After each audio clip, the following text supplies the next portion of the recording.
The wind up in the San Juans had a taste to it, a sharpness like sucking on a cold iron nail. Silas Thorne knew that taste. It meant the season was turning, the high passes tightening their throats against travelers, preparing to choke off the world with snow. He sat astride his horse. Barnaby, a gelding that had seen 16 winters and looked to be feeling every single one of them in the stiffness of his knees. The animal blew hard, his breath pluming in the thin air, shifting his weight on the scree. Silas reached down and patted the horse's neck, feeling the damp sweat under the coarse hair. The animal was honest, but honesty did not pull a pack through 5 feet of powder. If Silas stayed up here in the high lonesome without a fresh mount, he would be walking by November and dead by January. He turned the horse's head downhill, away from the granite spires that poked holes in the hard blue sky, and toward the haze of wood smoke gathering in the valley floor far below. Down there lay the settlement of Granite Creek, a stain of timber and mud where men gathered to trade lies, whiskey, and livestock. It was late summer, the time when the heat broke and the frantic need to prepare for winter set in. The descent took the better part of the morning. By the time the hooves struck the packed earth of the valley floor, the air had thickened, growing heavy with the smell of sagebrush and the darker, muskier scent of cattle. Granite Creek was swollen with activity. It was Horse Fair Week, a chaotic ritual where ranchers, drifters, and cavalry buyers collided in a clouded mess of dust and commerce. Silas rode into the edge of the corrals, his eyes narrowing beneath the brim of his felt hat. He was a man who preferred the company of pine trees to people. People were complicated, noisy, and usually wanted something you did not want to give. He swung down from the saddle, his boots sinking an inch into the pulverized manure and dust that coated the ground. He tied Barnaby to a hitching rail that had been chewed by 100 bored horses and unhooked his pack. The noise was a physical weight. Men shouted bids. Auctioneers rattled off prices in a cadence that sounded like stones tumbling down a chute, and cattle bawled in the holding pens. But under the noise, there was a tension Silas recognized. It was the tension of men who had been drinking since noon and were looking for a place to put their anger. He moved through the crowd, a tall shape wrapped in buckskins that had been smoked dark and mended with sinew. He carried a Henry rifle in a scabbard across his back, and the knife at his belt was not for show. Men stepped aside for him, not out of respect, but out of the primal instinct to avoid something that looked harder than they felt. He was looking for a roan or a solid bay, something with a deep chest and good lungs. He circled the main corral, watching a ranch hand demonstrate a gelding that looked skittish. Silas shook his head and moved on. That was when he saw the fence.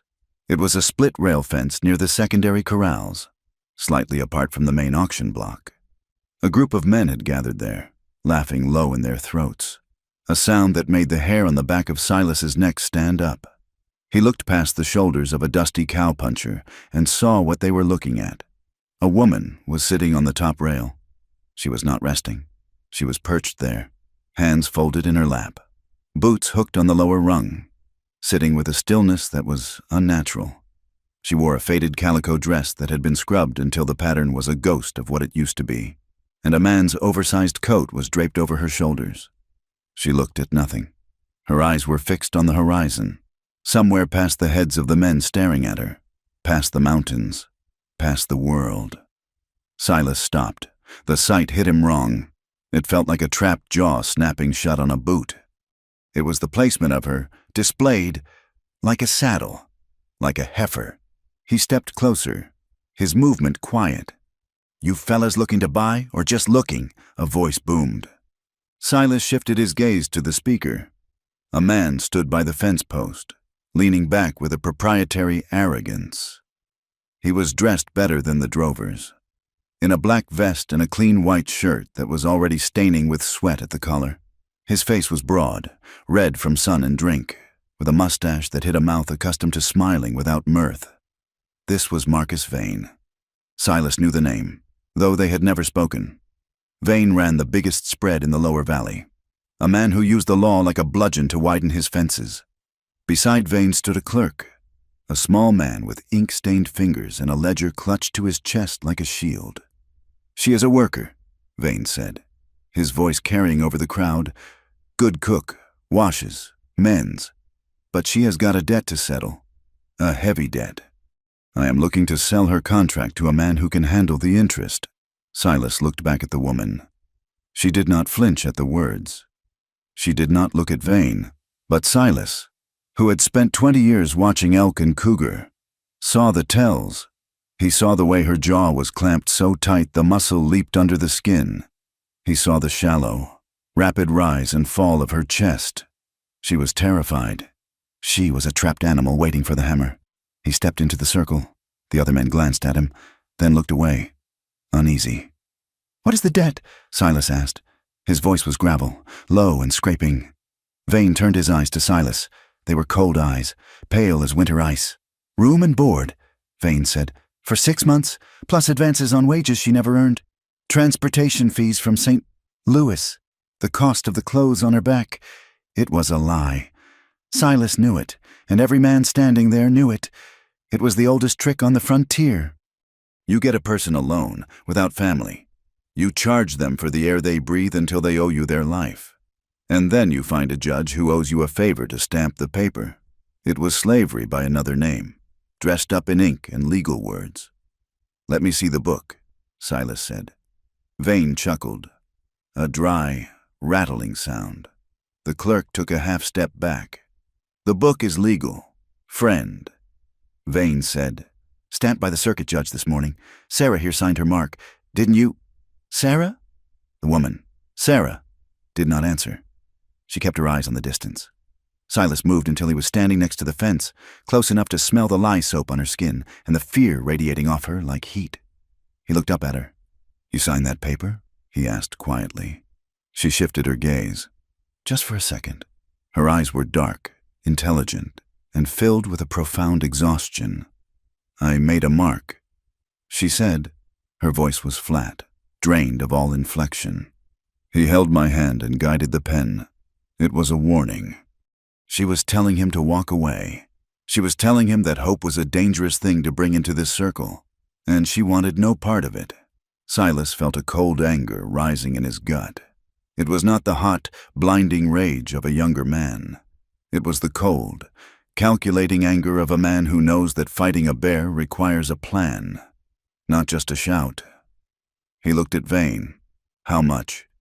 Vane smiled. "It was an ugly thing. $400. That covers the debt and my trouble." The crowd murmured. $400 was a fortune. It was the price of a small herd, or a year's wages for a top hand. It was an impossible sum for a washerwoman's contract. "I will pay the debt," Silas said. Vane's smile faltered, then sharpened.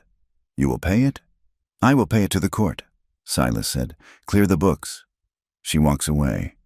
Vane laughed, and the men around him joined in. Nervous, sycophantic laughter. "You do not understand the market." "Mountain man," Vane said, "I am not looking for a payout. I am looking to transfer the indenture. I need the labor, or the value of the labor. The contract sells to the highest bidder." It was an auction. Vane was selling a human being in the middle of a horse fair, hiding behind a sheet of paper. $200 for the contract," a man in a greasy duster shouted from the back. $250, another yelled. He was a miner, eyes bright with whiskey. The woman on the fence tightened her grip on the rail until her knuckles turned the color of old bone. She did not breathe. Silas looked at her. He saw the life she was heading toward. He saw the brutality of the mining camps or the cruelty of Vane's bunkhouse. He saw a slow death by usage. $300, Silas said. Vane looked at him, surprised. "You have $300 in gold? Trapper?" "I have trade," Silas said. Vane waved a hand. "Cash or equal value." $350, the miner shouted. Silas unslung the pack from his shoulder. He dropped it into the dust with a heavy thud. He undid the straps and kicked it open. Inside were pelts, beaver, thick and prime, harvested from the high lakes where no one else went. Marten, fox. It was a winter's work, a year of freezing nights and solitary days. All of it, Silas said. That is 300 in furs at any post in the territory. Vane looked at the furs. He licked his lips. He was a businessman, and greed was his compass. But he was also a man who liked to win. $3.75, Vane said smoothly. The debt has gathered interest in the last hour. The crowd went silent. The miner spat and turned away. He could not match that. Silas stood still. He had the furs. He had a pouch of coin in his belt, maybe $40. It was not enough. He looked at the woman again. She was looking at him now. There was no pleading in her eyes, only a terrifying resignation. She expected him to fail. She expected him to pick up his furs and walk away. Silas reached over his shoulder and pulled the Henry rifle from its scabbard. It was a beautiful weapon, the stock polished walnut, the barrel blued steel. It was the tool that kept him alive. It was food, protection, and law in the high country. He laid the rifle on top of the furs.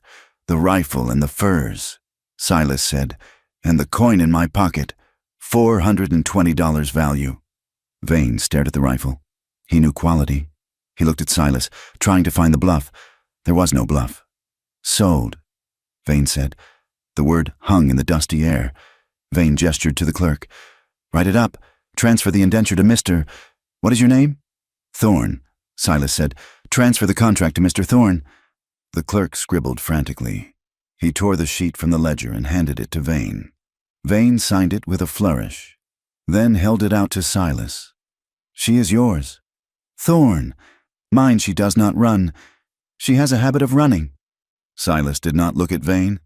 He took the paper. He picked up his empty pack. He left the furs. He left the rifle lying in the dust. He felt a phantom weight where the weapon should have been on his back. He walked to the fence. Get down, he said to the woman. She hesitated, then swung her legs over and dropped to the ground. She was taller than she looked on the fence, but thin, wiry. She stood just out of arm's reach, watching him. Silas held up the paper. He looked at the dense, crabbed handwriting that spelled out her life in hours and dollars. Is this it? He asked. That is the copy, she said. Her voice was trembling now, a fine vibration like a plucked wire. The original is in the book. Silas looked at the paper. He looked at Vane, who was already counting the furs. Silas stepped over to a small fire where a blacksmith was heating branding irons nearby. The heat radiated against his shins. He held the paper out. What are you doing? Vane called out, his voice sharp. That is a legal document. Silas dropped the paper into the coals. The paper curled, brown at the edges, then burst into a yellow flame. The ink vanished. The signatures twisted and turned to ash. In 10 seconds, it was gone. Silas turned to the woman. You are done, he said. She stared at the fire. Then she looked at him. He expected relief. He expected tears. Instead, her face contorted. A flush of red anger shot up her neck. Her eyes narrowed into slits of fury. You fool, she hissed. Silas blinked. Excuse me? You fool, she repeated, the words escaping through clenched teeth. You think burning a paper stops him? She gestured toward Vane, who was staring at the fire with a look of thunderous insult. He has the ledger, she whispered harshly. And now you have humiliated him. He won't let us walk. He will claim you stole the contract. He will claim you coerced the sale. He will come after us. Silas looked at Vane. The rancher was not smiling anymore. He was whispering to 2 of his men, hard men with low-slung guns. They were looking at Silas, and they were looking at the woman. We have to go, Silas said. Now! She did not argue. The anger was still there, but the fear had returned, sharper and more immediate. Silas grabbed her arm, not roughly, but with urgency. She flinched, pulling back, but then fell into step beside him. They moved fast, weaving through the labyrinth of corrals. I need a horse, Silas said. I can ride, she said. I know, but I sold my rifle. We are light on trade. He still had Barnaby, but Barnaby could not carry 2, not at speed.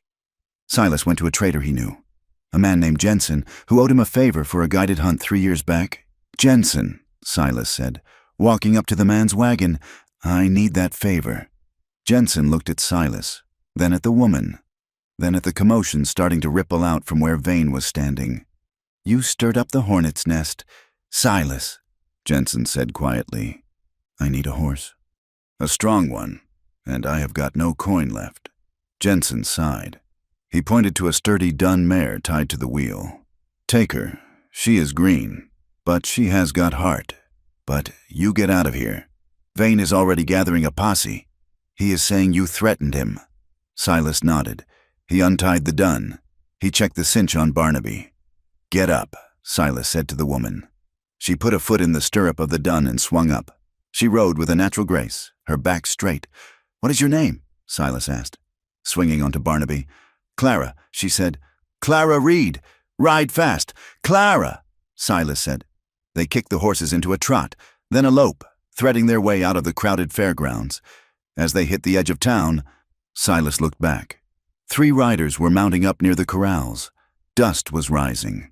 They hit the open road, the hooves pounding a rhythm of escape. The valley floor stretched out before them, a vast expanse of sage flats and badlands that offered no cover for 10 miles. They rode hard. The horses lathered, their breathing loud in the afternoon heat. Silas kept checking over his shoulder. The 3 riders were there, black specks in the distance. But they were persistent. They were not closing the gap, but they were not losing ground. The sun began to dip toward the western peaks, painting the sky in bruises of purple and red. The air cooled rapidly. The wind picked up, carrying the scent of rain and ozone. "We need to get off the flats," Silas shouted over the wind. "Where?" Clara shouted back. "The foothills. There is a cut in the rock about 4 miles west. We can lose them in the scree. They pushed the horses." Barnaby was wheezing, his head low. Silas felt a pang of guilt. He was asking everything of the old horse. They reached the edge of the badlands as the first heavy drops of rain began to fall. The ground turned slick. They slowed to a walk, guiding the animals up a narrow, twisting trail that wound between towering sandstone formations. The light failed. The world turned into gray shadows and black pits. The rain turned to sleet, stinging their faces. "Up here," Silas said. He found a rocky overhang, a shallow cave cut by wind and water into the side of a cliff. It was not much, but it was dry. They dismounted. Silas led the horses into the back of the shelter, out of the wind. He didn't have a fire kit. It was in the pack he had left. He cursed silently. He had his knife, his bedroll which was tied behind his saddle, and a small pouch of jerky. That was it. He unrolled the blankets. "Sit," he said. Clara sat on a stone, wrapping her arms around herself. She was shivering violently.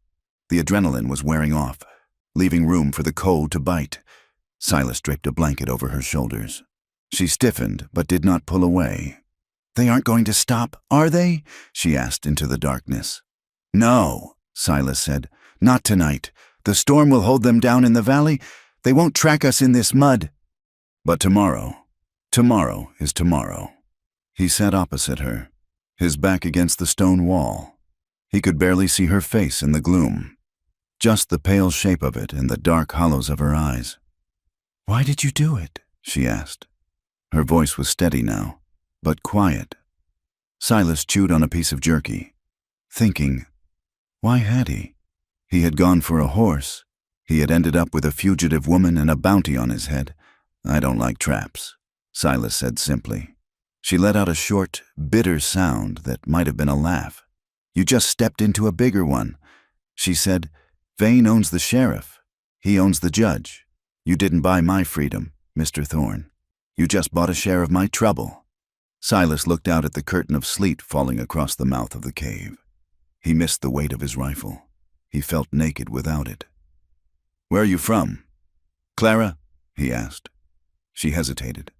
The silence stretched, filled only by the wind howling through the canyons. "A river town," she said finally. "East of here. It doesn't matter. The name is gone. My family is gone. Dead or gone.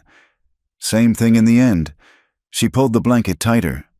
"I worked in a laundry," she said, "then a kitchen, then I made a mistake. I trusted a man who said he had work in the territory. He sold the debt to Vane before we even crossed the Missouri." Silas watched her. She was not asking for pity. She was stating facts, laying out the geography of her life like a map of bad roads. Men in those towns, she continued, her voice hardening. They think if a woman is alone, she is loose. If she has a story, she is guilty of it. Vane used that. He told the judge I was a runaway thief. The judge didn't ask for proof. He just looked at my shoes and signed the paper. Silas understood. In the West, poverty was often treated as a crime, and solitude as an admission of guilt. We can't go back down, Silas said. No, she said, and we can't stay here. So where do we go? Silas looked up toward the invisible peaks shrouded in the storm. Up, he said. My cabin is 2 days' ride. High country. The snow will cover our tracks. And then we survive the winter. She looked at him across the dark space between them. You think you can hide me, she said. I think I can keep you alive. She shook her head slowly. That is not enough, she said. Vane has the paper, as long as he has the paper, and the law backs him. I'm just a runaway property. You can't just buy safety. Silas, she used his name for the first time. It sounded strange on her tongue, heavy with accusation. We have to win it, she said, or they will bury us both. Silas looked at her. He saw the steel in her spine. She was right. He had thought destroying the copy was a gesture of freedom, but it was just a gesture. The reality was recorded in a ledger in a valley full of men who wanted to see them hang. He nodded slowly in the dark. First, we live through the night, Silas said. He leaned his head back against the rock and closed his eyes, listening to the storm try to tear the world apart, knowing that the real storm was the one climbing the trail behind them. The ascent into the high country was a slow, grinding punishment that stripped away the softness of the valley mile by unforgiving mile. The air grew thin, losing the heavy warmth of the sage flats and taking on the metallic bite of granite and ice. Here, the pine forests were not the welcoming woods of storybooks. They were dark, tangled masses that looked like bruises against the pale limestone of the slopes. The creeks did not bubble. They roared, white-frothed and angry, carrying meltwater cold enough to burn the skin off a hand in 10 seconds. Silas Thorne rode in silence, his eyes constantly scanning the back trail. He knew how sound traveled in these canyons, bouncing off rock walls, deceiving the ear. He knew that a rider could be hidden in the timber 50 yards away and remain invisible until the muzzle flash. Clara rode the dun mare behind him. She rode with a grim determination that Silas had not expected. Most town women, even the working ones, broke down after the first day of hard climbing. The saddle sores, the cold, the sheer indifference of the landscape usually crushed them. But Clara Reed sat straight, her jaw set in a line that mirrored the stone ridges above them. She did not complain. She did not ask how much farther. She simply kept the mare moving, her eyes tracking Silas's back as if he were the only fixed point in a spinning world. They made camp that second night in a grove of aspen near the timber line. The altitude was making the horses blow hard, and the temperature had dropped well below freezing. Silas dismounted and began the ritual of survival. It was a language of movement he had spoken for 20 years, and he began to teach it to her without fanfare. Watch the cinches, he said, his voice low. The cold shrinks the leather. You ride a loose cinch on a slope like this, and the saddle will roll. You will go over the edge. Clara nodded, her fingers clumsy with cold as she worked the buckles. She watched him strip the gear off Barnaby, watched how he rubbed the old horse down with a handful of dry grass to stimulate the blood. She mimicked him with the dun mare. She was not gentle, she was efficient. He showed her how to build a fire that gave heat without throwing a beacon of smoke into the sky. Use the dry squaw wood, the dead branches under the canopy. Keep it small. Feed it slowly. She watched him set a snare line near the creek, her eyes narrowing as he demonstrated the trigger mechanism. You do not use bait? She asked. Not up here, Silas said. Curiosity kills more rabbits than hunger. You set it on the run where they travel. She watched him handle the wire. His hands were large, scarred, the knuckles swollen from years of breaking and freezing, but they moved with a delicacy that contradicted his size. There was no cruelty in the way he set the trap. It was just mechanics. It was just dinner. I thought mountain men were savages, she said quietly. warming her hands over the small, smokeless fire later that night. That is what they say in town. Drunks and brutes who forgot how to be human. Silas stirred the beans in the tin pot. Some are, he said. Some men come up here because they are not fit for anywhere else. The mountains don't make you better, Clara. They just make you more of whatever you already were. What are you, then? She asked. Silas looked at her across the flames. The firelight cast deep shadows in the hollows of her face, making her look younger and older all at once. I am a man who likes quiet, he said. She did not trust him. He could see it in the way she sat, muscles coiled, ready to bolt. She did not trust his kindness because she had no frame of reference for it that did not come with a price tag. But she trusted his competence. She saw that he knew how to keep the dark at bay, and for now, that was enough. They reached his cabin on the afternoon of the 4th day. It was built into the side of a ridge, tucked under the overhang of a massive granite shelf that protected it from the avalanches that scoured the slope in January. It was small, built of rough-hewn logs that had turned gray with weather. The roof was sod and bark. It looked less like a building and more like a natural growth of the mountain. Silas reined in Barnaby and slid from the saddle. He walked to the door, a heavy slab of timber on leather hinges, and pushed it open. The smell of stale wood smoke, cured fur, and dust drifted out. He turned to Clara. She was still on her horse, staring at the cabin. Her face was pale. To him, it was sanctuary. To her, it was just another isolated room where a man could do whatever he wanted, and no one would hear her scream. Get down, Clara, Silas said softly. The horses need water? She dismounted slowly. She walked toward the door but stopped at the threshold. She stood there, looking into the gloom of the interior, her boots rooted to the dirt. It was a border she was afraid to cross. Silas did not push her. He did not tell her it was safe, because safety was a lie she would not believe. Instead, he unpacked the mule, carrying the panniers inside, brushing past her without touching her.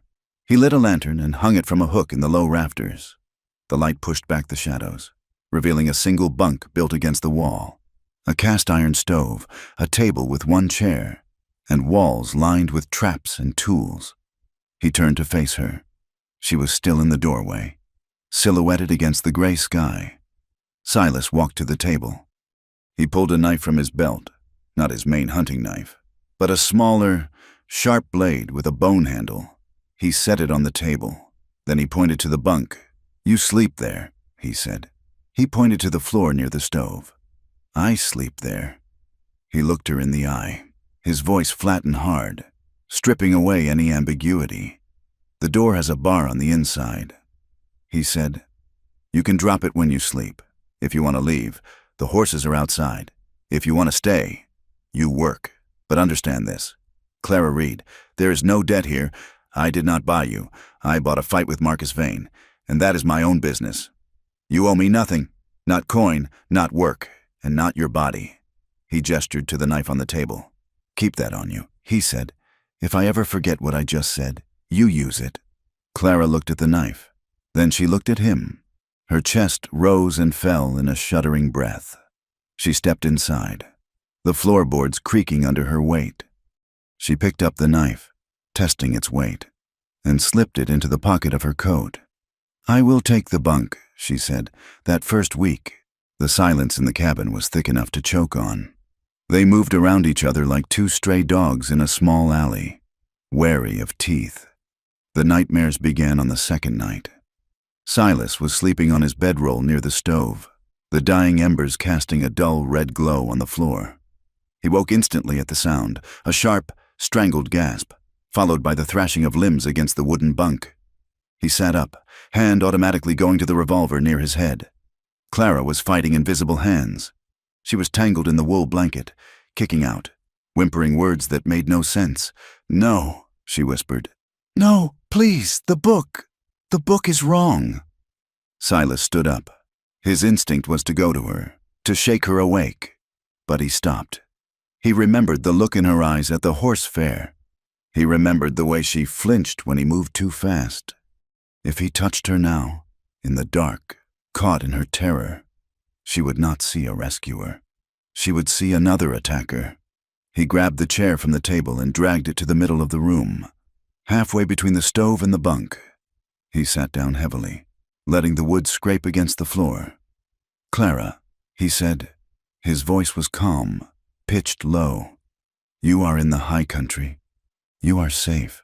She gasped again, sitting bolt upright, her eyes wide and unseeing in the dark. She scrambled backward until her back hit the log wall, pulling her knees to her chest. Silas did not move toward her. He sat on the chair, his hands resting on his knees, visible in the dim light. "It is just a dream," he said. "Just the wind." She stared at him, her breathing ragged. She looked around the room, orienting herself. She saw the stove. She saw the traps hanging on the wall.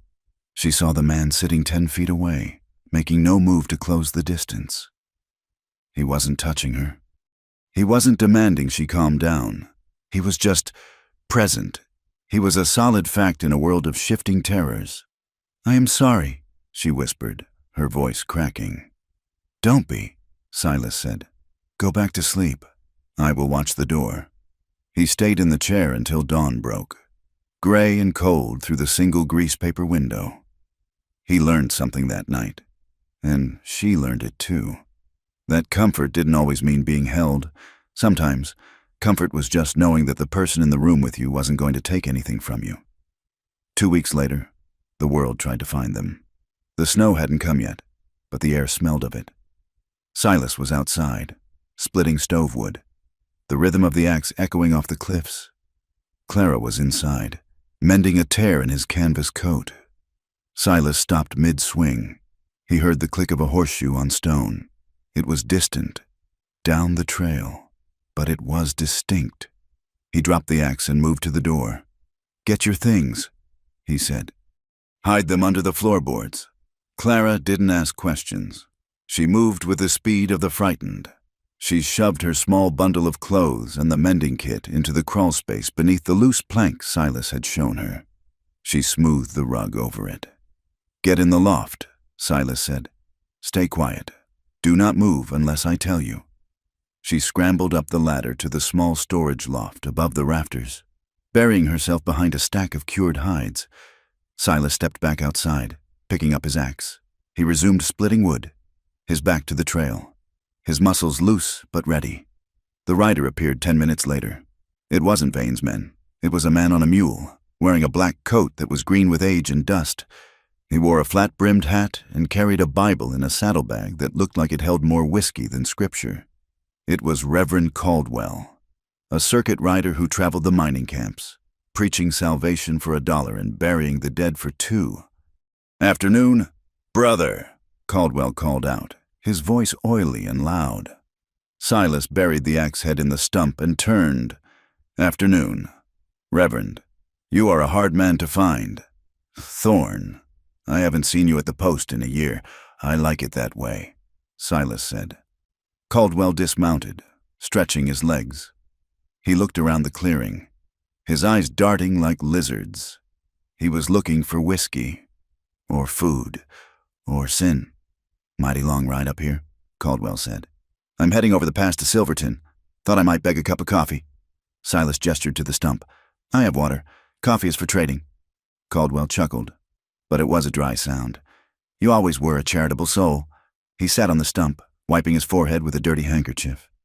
"You missed the excitement down in Granite Creek," Caldwell said, watching Silas closely.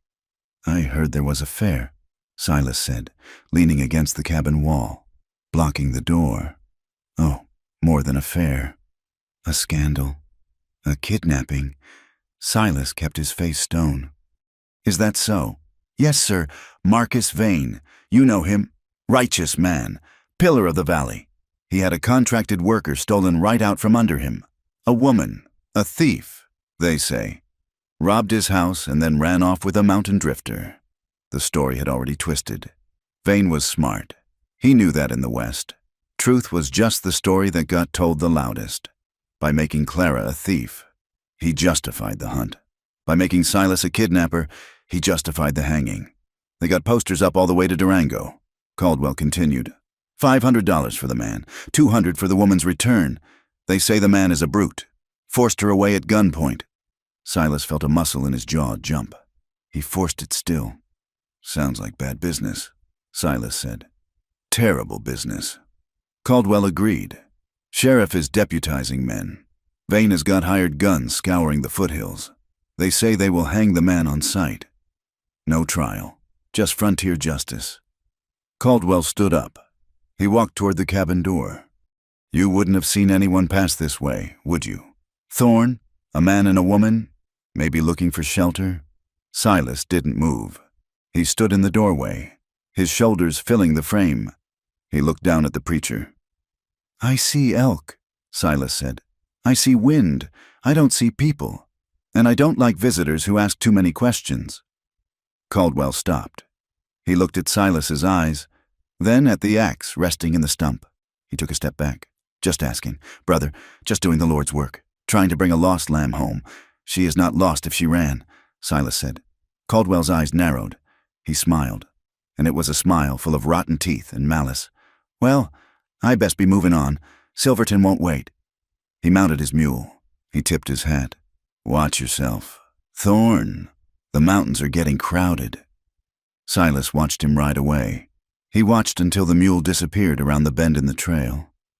He stood there for a long time, listening. He knew Caldwell. The man was a gossip and a coward, but he wasn't stupid. He had seen the two horses in the corral. He had seen the fresh track coming up.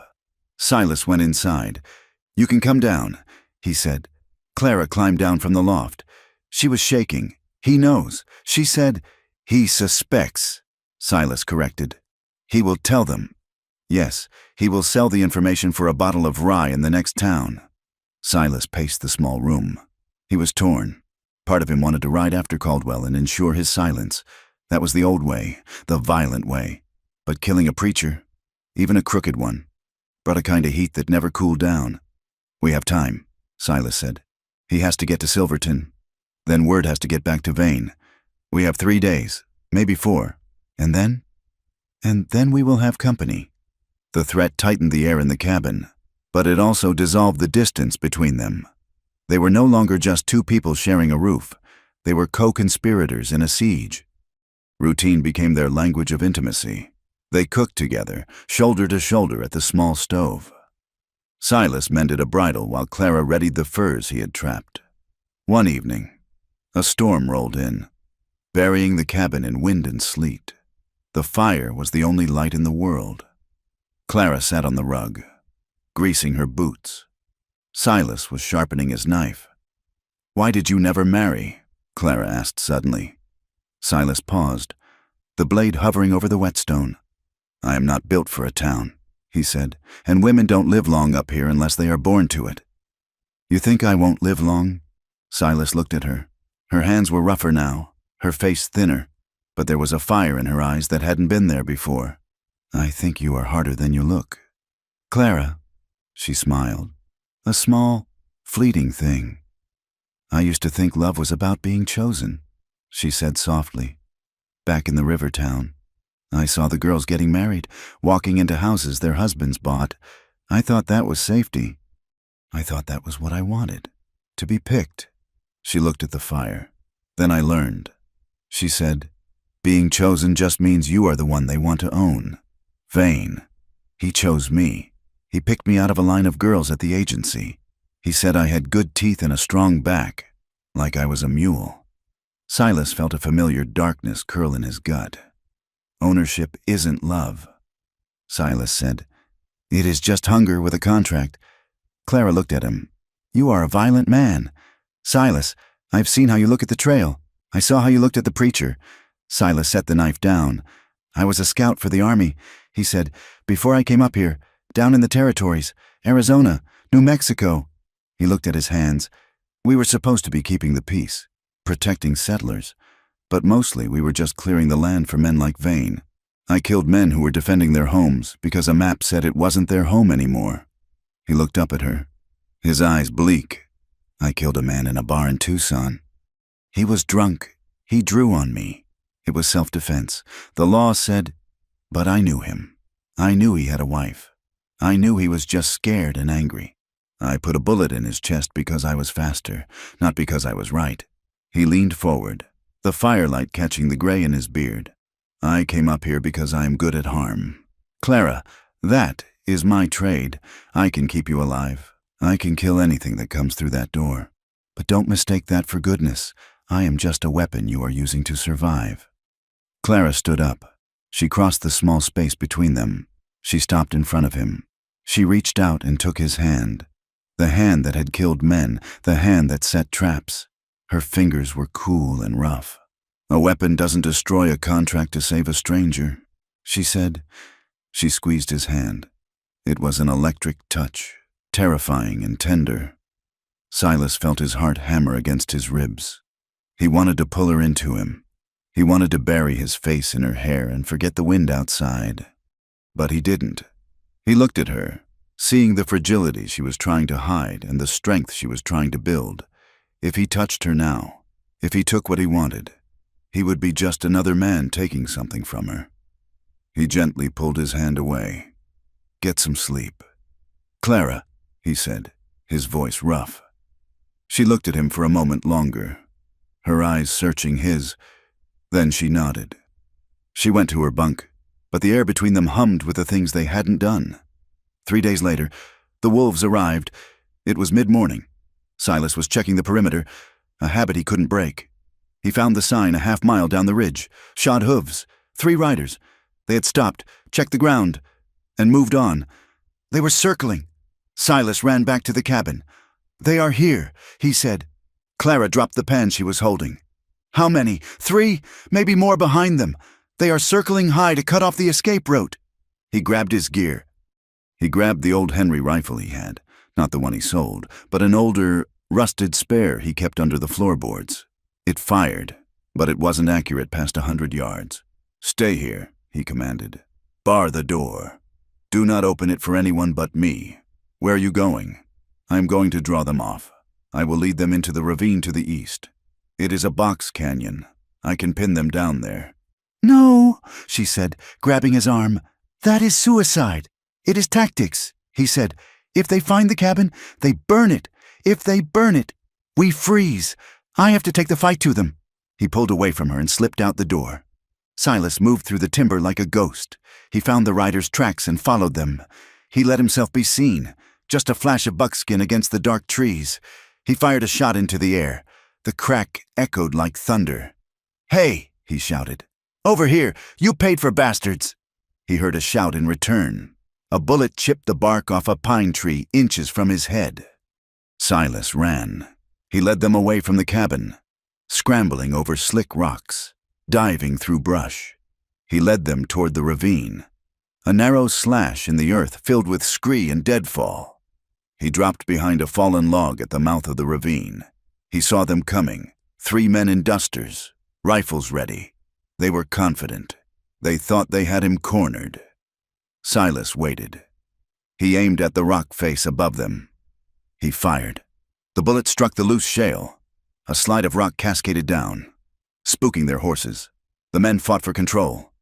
Silas fired again, this time closer to the lead rider, not to kill, but to turn them. Go back, he roared. The next one is between your eyes. The lead rider fired blindly. The bullet ricocheted off the stone and grazed Silas's ribs. It felt like a hot poker being dragged across his side. Silas grunted and fell back. He fired 2 more shots, fast and wild, creating a wall of noise. The riders, unsure of his numbers and spooked by the terrain, pulled back. They retreated, shouting to regroup.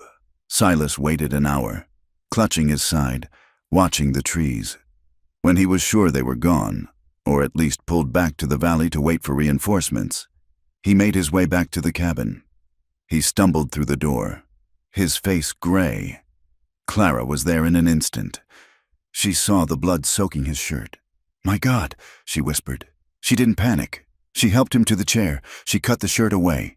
The bullet had furrowed the flesh over his ribs, a deep graze, bleeding freely, but it hadn't hit bone or lung. Need to cauterize it, Silas gritted out. Or stitch it. Stitch, she said. I am good with a needle. She heated water. She cleaned the wound with whiskey. Silas hissed through his teeth but didn't cry out. Clara knelt beside him, her face inches from his bare skin.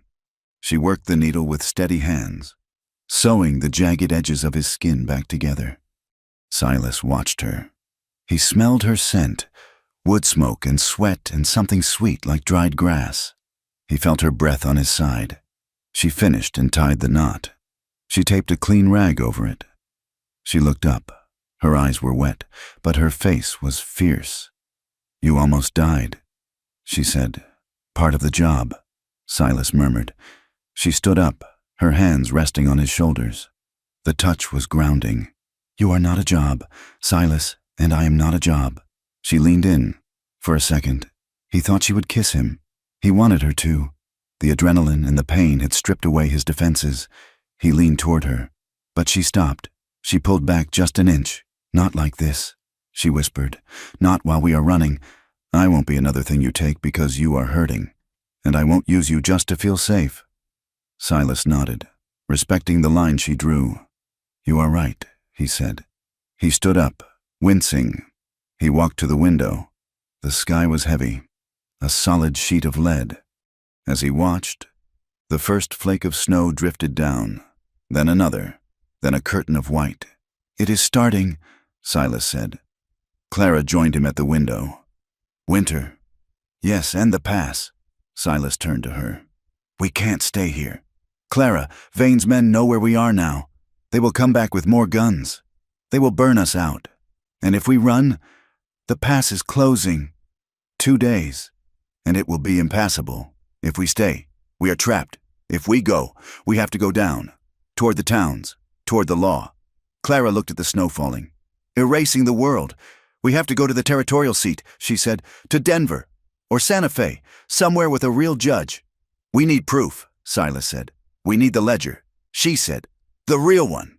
Silas looked at her. She was suggesting they walk back into the lion's den. "It is the only way," she said. "We can run forever. Silas, we can hide in caves and freeze in cabins, but as long as that paper exists, I am a fugitive, and you are a kidnapper." She looked at him, her eyes clear.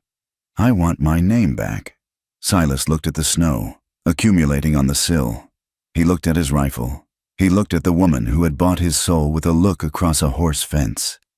"We leave at dawn," Silas said, "before the snow gets too deep." He checked his revolver. "We are going to get your name back, Clara, or we are going to die trying." The snow fell harder, sealing the cabin in white silence, marking the end of their hiding and the beginning of the war. The descent from the high country was a slow surrender of altitude, trading the clean, killing cold of the peaks for the damp, heavy chill of the foothills. Silas Thorne and Clara Reed rode through a landscape that seemed undecided on whether it wanted to freeze them or drown them. The snow turned to sleet, and the sleet to a miserable, driving rain that turned the trail into a ribbon of black grease.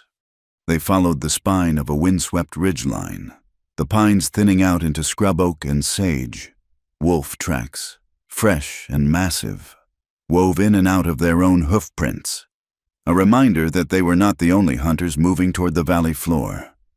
On the third day, they crossed the roaring fork, the water gray and swollen, tugging at the horses' bellies. Silas went first, guiding Barnaby against the current, shouting instructions over the roar of the water.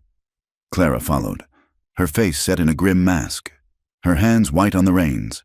When they reached the far bank, shivering and soaked, they did not speak of the danger. They simply wrung out their wool coats and kept moving.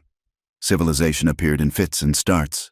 A lonely homestead with a chimney leaking smoke, a trapper's line shack, a wagon track cutting through the mud. They stopped at a small ranch tucked into a draw to water the horses. The woman of the house, a sturdy matron named Mrs. Gable, with hands red from lye soap, came out to the porch. She held a shotgun in the crook of her arm until she saw Silas's face. Then she lowered it, though her eyes remained hard. She gave them a loaf of sourdough bread and 2 apples, but she would not invite them inside. She looked at Clara, at her men's trousers, her matted hair, the way she sat her horse astride rather than side saddle. "You are heading to Silverton, Mrs. Gable stated. Not asking. We are, Silas said. Mrs. Gable looked at Clara again. Her expression was not unkind, but it was steeped in the brutal pragmatism of the frontier. A woman is like a china plate. My dear, she said to Clara, once she is cracked, people do not put her back in the cabinet. They use her for slops or they throw her out. You watch yourself in town. Respectability is the only shield a woman has, and you have left yours up on the mountain. Clara took the bread. Her voice was steady. I would rather be a whole person on the mountain than a plate on a shelf, she said. Mrs. Gable frowned, then nodded once, a sharp dip of her chin. Good luck to you. You will need it. They rode on. They passed a trader with a mule train loaded with mining equipment. He offered Silas $5 for the news of the past conditions. Silas took the coin. The trader looked at Clara with a leer that made Silas shift his hand toward his belt. But the man moved on, laughing. They passed a Ute family camped near a stand of cottonwoods. The father watched them pass, his face impassive, his rifle resting easy across his knees. He did not wave, and Silas did not nod. It was a mutual recognition of survival. Two groups of people who knew that the law of the land was often just the whim of the man with the most powder. As the miles fell away, Clara spoke more of the river town she had fled. The stories came in fragments, matching the rhythm of the horse's gait. She told him of the laundry where she had worked, a place of scalding water and raw knuckles. It was a good life. Enough to eat, she said, staring between the dun mare's ears. Then the fire came. It took the building and everything I owned. I was on the street. No family, no money. She paused, swallowing hard against the memory. That is when the fever hit the camps. I got sick. When I woke up, I owed the doctor, I owed the landlord, and I was too weak to stand. Vane's agent was there. He was kind. Silas, that is the worst part. He brought soup. He said, we have work in the territory. We will advance you the travel. You can pay it back $1 a week. She looked at Silas, her eyes dark with the shame of the swindle. I signed. I thought I was saving myself. By the time I realized, the interest compounded faster than I could scrub floors. I was in a wagon train headed west, and the debt had doubled. Silas listened, his anger a cold stone in his gut. It was a trap as efficient as any steel jaw he had ever set for a beaver. Use a person's misfortune to bind them, then use the law to keep them bound. We will break it, Silas promised. They rode into Silverton just as the gas lamps were being lit. The town was a scar on the valley floor, a grid of mud streets and timber buildings that smelled of coal smoke, unwashed bodies, and money. The noise was a physical blow after the silence of the high country, pianos clanking from saloons, the scream of a steam whistle from the rail yard, the shout of teamsters. They felt the eyes immediately. A mountain man in buckskins and a woman looking like a half-drowned fugitive were not a common sight, even here. Men stopped on the boardwalks to stare. Women in clean dresses pulled their skirts aside as the horses splashed past. Silas saw the judgment. They did not see a victim of fraud. They saw a woman who had fallen, and a man who had likely dragged her down. We need a lawyer, Silas said. They tied the horses at a livery stable, paying extra for oats and a private stall. They walked through the darkening streets. Silas kept himself between Clara and the crowd, his shoulder checking men who got too close. They found the office of a solicitor named Ambrose Blackwood. The shingle was gold-leafed. Inside, the air smelled of beeswax and stale cigars. Blackwood listened to their story for 5 minutes, then stood up and opened the door. I do not take charity cases, he said, smoothing his vest. And I certainly do not take cases against Marcus Vane. He owns the bank that holds the mortgage on this building. Good evening.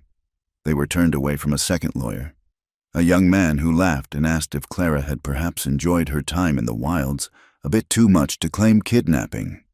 Silas was ready to break the man's nose, but Clara pulled him away. It is no use, she whispered, her face pale. They are all afraid, or they don't care. There is one more place, Silas said. He led her to a narrow building near the rail yards. The windows were grimy, and the sound of a rhythmic clanking came from within. The sign above the door read, The Silverton Clarion, Josiah Pring, printer-editor. Josiah Pring was a man who looked like he had been dipped in ink and hung up to dry. He was thin, with wild gray hair and spectacles that magnified his cynical eyes. He was setting type when they walked in, his hands moving with the speed of a spider. He listened to Silas without stopping his work. When Silas finished, Pring wiped his hands on a rag and looked at Clara. "Vane," Pring said, "the man is a blight, a tick on the height of this territory." "Will you help us?" Clara asked. Pring sighed. He reached under the counter and pulled out a bottle of rye. "I can't represent you in court. I am not a lawyer. I am just a man who buys ink by the barrel and fights with people who buy bullets by the crate. But I know the law. And I know Vane's clerk." He took a pull from the bottle. "You need the original ledger," Pring said. "The one in the courthouse. Vane claims the debt is valid. If we can prove the dates are impossible, if we can prove he charged you for room and board on days you were not even in his custody, then the contract is void. It is fraud." "Can we get a court order to see it?" Silas asked. Pring laughed. "A court order? In this town? Judge Holloway plays poker with Vane on Tuesdays. No. If you want to see that ledger, you are going to have to be creative." Silas understood. He nodded. "Where are you staying?" Pring asked. "We aren't," Silas said. "Go to the boarding house on 4th Street. The widow who runs it is deaf and doesn't ask questions. Stay off the main street. Vane is in town." Silas stiffened. "Vane is here? He rode in yesterday," Pring said, "with a deputy named Hatcher, a man who likes to hurt people and calls it law enforcement. They are looking for you." Silas thanked the printer. They walked to the boarding house in the rain, keeping to the shadows. The room was small, with a sloped ceiling and a single iron bed. The widow had taken Silas's coin and pointed up the stairs without a word. Inside, the air was cold, but dry. Silas lit the kerosene lamp on the bedside table.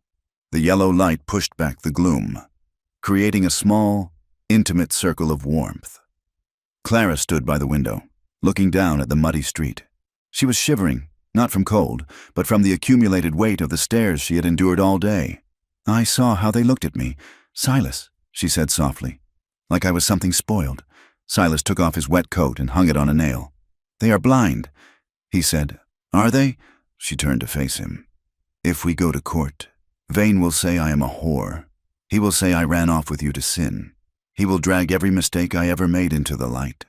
I will be a spectacle, a lesson for other women on what happens when you step out of line." She hugged her arms to her chest. "Maybe it is better to run." She said, "Keep running." Silas crossed the room. He stopped 2 feet from her. "If we run, he owns you," Silas said. "His name is on the paper. His story is the only one people know. You want to be a ghost, Clara? Or do you want to be free?" "I want to be clean," she whispered. Silas reached out, his hand hovering near her face. "You are clean," he said. "You survived. There is no dirt in that." She looked up at him.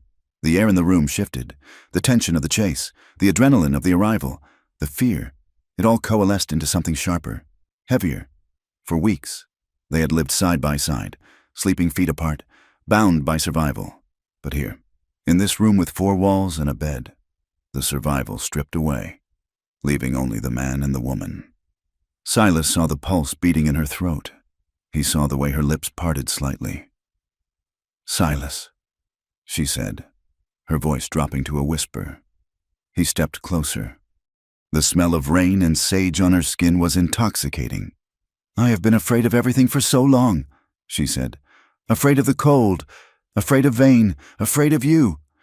"And now?" Silas asked. "Now I'm just afraid that if you don't touch me, I will shatter." It was an admission that broke the dam. Silas closed the distance. He took her face in his rough hands. She did not flinch. She leaned into his touch, her eyes closing. He kissed her. It was not a smooth, practiced kiss. It was desperate. It tasted of salt and exhaustion and a hunger that had been starving in the high country. Silas felt a growl rise in his chest. He wanted to pull her close, to crush the distance between them. But he stopped. He felt her trembling, not from fear, but from the sheer intensity of it. He pulled back, his forehead resting against hers. His breathing was ragged. "Clara," he said. She gripped his shirt, pulling him back. "No, don't stop."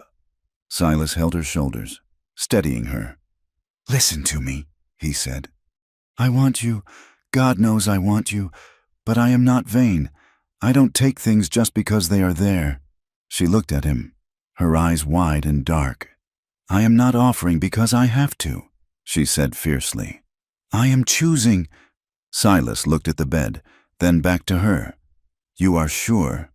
"I am sure." He kissed her again, slower this time. He treated her not like a conquest, but like something rare and fragile that had been entrusted to his care. When they moved to the bed, the old iron springs groaned, but the sound was lost in the drumming of the rain on the roof. There was no conquering in the dark. There was only a desperate, silent language of skin and breath. Two people trying to warm the hollow places inside each other. It was an act of trust so profound it terrified him more than any gunfight. The next morning, the world was gray and businesslike. They ate bread and cheese in the room. The intimacy of the night before hung between them, not as awkwardness, but as a new gravity. They were anchored to each other now. "We need the ledger," Silas said, checking the load in his revolver. Pring said the clerk keeps the records room locked, but the clerk, a man named Holloway, cousin to the judge, eats lunch at the saloon at noon. He leaves the back door unlatched for his own breaks. It is risky. Clara said, "Everything is risky. I will go. You stay here." "No," she said. She stood up, buckling her belt. "I know what an indenture ledger looks like. You wouldn't know a debit from a credit. I'm coming." Silas started to argue, then stopped. She was right, and she was done being left behind. They moved through the alleys, avoiding the main thoroughfares. The courthouse was a brick building in the center of town. They waited in the alley behind it until they saw the clerk, a heavy man with a napkin tucked into his collar, waddle toward the saloon. Silas tried the back door. It was stiff, but unlocked. They slipped inside. The room was lined with shelves of bound books. The smell of dust and dry paper was overwhelming. "Check the dates," Silas whispered, standing guard by the door. Clara moved to the shelf marked 1874, contracts. She pulled a heavy volume down and flipped the pages. Her finger traced the columns of names. "Here," she whispered. Silas moved to her side. She pointed to the entry. Sarah Clara Reed. "Indenture for debt. Transferred to M. Vane. Look at the charges," she said, her finger trembling. "He charged me $3 a week for room and board starting in May. I wasn't in the territory in May. She said I was still in St. Louis. And here, travel expenses, $50. I paid for my own train ticket. I have the stub in my bag. It was proof. It was sloppy, arrogant fraud, committed by a man who never expected anyone to check the math." "We need to copy this," Silas said, "or take the page." Clara reached for a pen on the desk. "I will copy the entries. If we tear the page, they will say we destroyed evidence." She was writing furiously when the door handle clicked. Silas spun around. He shoved Clara behind a stack of shelves just as the door opened. It wasn't the clerk. It was Deputy Hatcher. He was a big man, wearing a badge that looked too shiny and a duster that hid a shotgun. He stepped into the room, sniffing the air like a hound. "Who is in here?" Hatcher growled. Silas stepped out from the shadows, his hands held away from his body. "Just looking for the records." "Deputy," Silas said calmly. Hatcher smiled. It was a wolf smile. "Well, look at this. The Mountain Man. Vane said you would come sniffing around eventually." Hatcher racked the slide of the shotgun. "Where's the girl?" Silas didn't answer. He calculated the distance. 10 feet. Too far to rush him before he pulled the trigger. "She is gone," Silas said. "Halfway to Mexico." Hatcher laughed. "I don't think so. I saw 2 horses at the livery." Hatcher took a step forward. "Come out, girl, or I blow a hole in your boyfriend here." Clara stepped out. She held the piece of paper she had written on. She held her head high. "I am here," she said. Hatcher's eyes flicked to her. "Well now, you look a sight better than the description." He gestured with the barrel. "Both of you, hands up. We are going to see the judge, and then Mr. Vane wants a word." They walked out into the alley. The rain had stopped, but the air was thick with mist. As they stepped into the narrow passage, Hatcher whistled. 2 more men stepped out from behind rain barrels. "Rough men, hired muscle. Cuff the man," Hatcher said. "Bring the girl." One of the men reached for Clara. He grabbed her arm, twisting it behind her back. She cried out. That was the spark. Silas didn't think. He didn't calculate. The restraint he had cultivated for 20 years snapped. He dropped his shoulder and rammed into Hatcher. The shotgun went off, blowing a hole in the brick wall above them. Silas drove his fist into Hatcher's throat. The deputy gagged and went down. Silas spun. The man holding Clara had let go to reach for his gun. Silas didn't give him the chance. He kicked the man's knee, shattering the joint with a sickening crunch. The man screamed. The third man swung a club. Silas took the blow on his forearm, ignoring the snap of bone. He grabbed the man by the hair and slammed his face into the brick wall. Once, twice, 3 times. The man slumped, unconscious, blood masking his face. Silas turned back to the man with a broken knee. He was on the ground, reaching for his pistol. Silas stepped on the man's hand, grinding his heel until the fingers broke. Then he reached down, grabbed the man by the throat, and lifted him halfway off the ground. His other hand went to the knife at his belt. He was going to kill him. He was going to open his throat right there in the alley. The red haze blinded him. All he could see was the threat. All he could feel was the need to eradicate it. "Silas!" The voice cut through the roar in his ears. "Silas, stop!" He froze. The knife was an inch from the man's jugular. He looked up. Clara was standing there. She wasn't looking at the men. She was looking at him. Her eyes were wide with horror. "Don't!" she said. Her voice was shaking. "Don't be him. Don't be the monster they say you are." Silas looked at the man in his grip, a whimpering, broken thing. He looked at the knife. He looked at the blood on his own hands. He dropped the man. He stood up, breathing hard. His arm throbbed where the club had hit him. His knuckles were split. "We have the proof," Clara said, her voice trembling. "We take it to Pring. We file the petition. We do this right." Silas looked at her. He saw the fear in her eyes, not fear for her safety, but fear of him. He realized then how close he had come to losing her, not to Vane, but to the violence inside himself. He nodded, wiping the blood from his hands onto his pants. "Let's go," he rasped. "They left the alley, leaving the groaning men in the mud. They went to Pring. The printer saw the blood and the paper in Clara's hand and didn't ask questions. He drafted the formal complaint right there on his press table. I will file this with the territorial magistrate," Pring said. "Judge Holloway can't ignore a direct petition filed with the territory. It forces a hearing." He looked at Silas. "But you know what this means. You have kicked the hornet's nest. Vane won't send deputies next time." "I know," Silas said. "They filed the papers. By evening, the mood in the town had shifted. Word spread that the mountain man had beaten 3 deputies in an alley. The shopkeepers looked away when they passed. The widow at the boarding house told them they had to leave. She couldn't risk the trouble. They couldn't buy supplies. The general store was suddenly out of stock when Silas walked in. The blacksmith refused to look at Barnaby's shoe. They were pariahs. "We have a court date," Clara said as they sat in a cold barn loft that night, the only shelter they could find. "Tomorrow morning, 9 o'clock. Silas cleaned his revolver. He checked the action. "The town wants us gone." "Clara," he said, "they don't care about the truth. They care about order. And Vane is order." Clara touched his arm. The bandage on his arm was white against the darkness. "Then we show them a different kind of order," she said. "We walk in there with our heads up. We tell the truth. And if the truth isn't enough, then we fight," she said. "But we fight as people, not as animals." The next morning, the sun rose cold and bright. The street leading to the courthouse was lined with people. They stood in silence, watching. Silas and Clara walked down the center of the muddy street.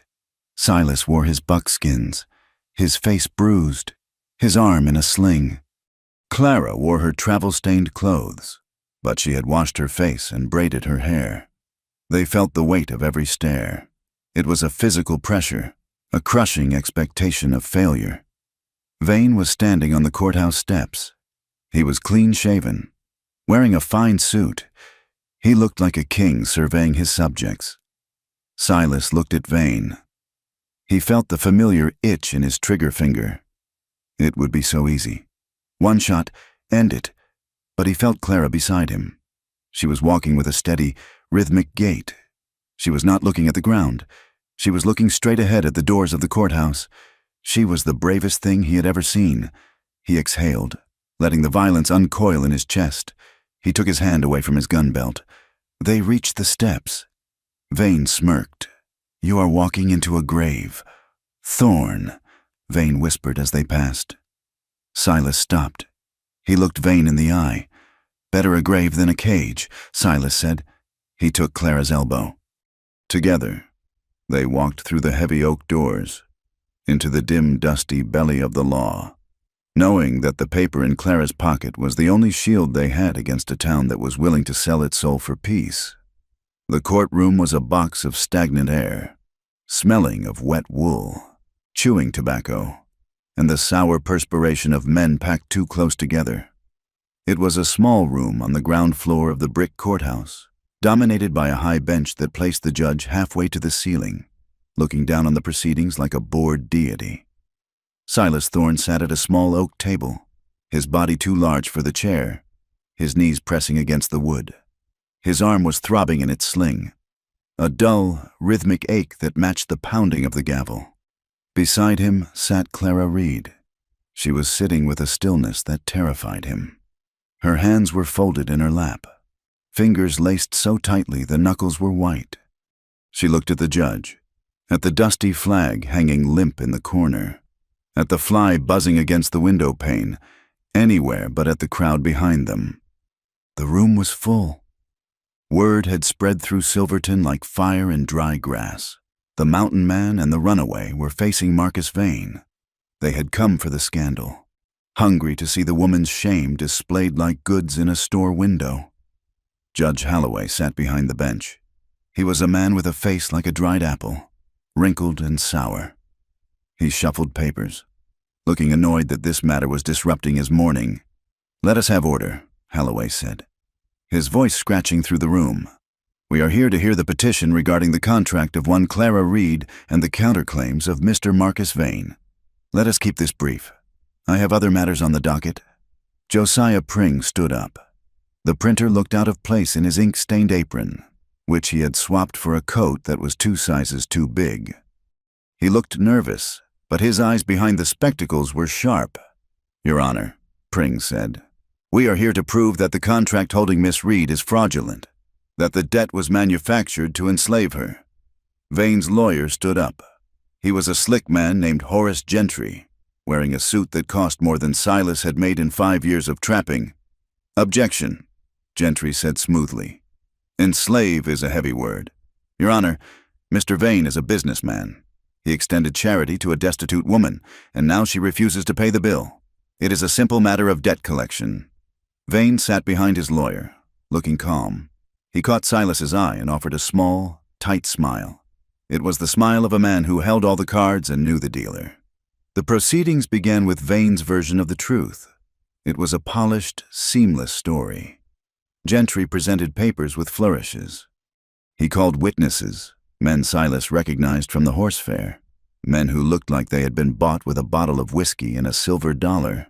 They testified that Clara was wild. They testified that she had spent money recklessly in St. Louis.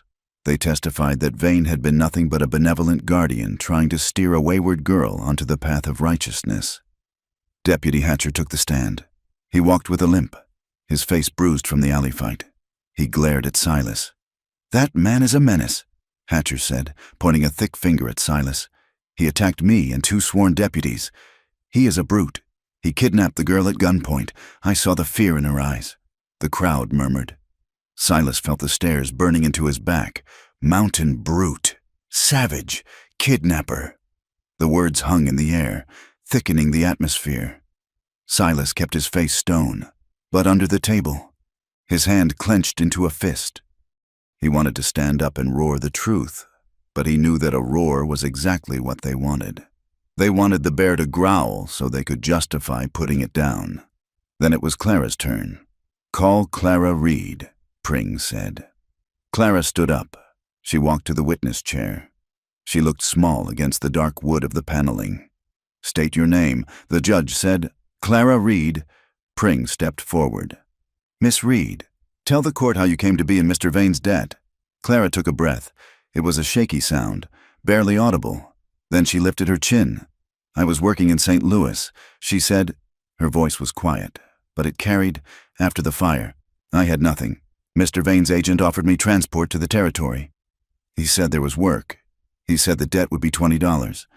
And when you arrived?" Pring asked. "The agent told me the cost was $100. Then he added charges for food, for the wagon, for the blankets.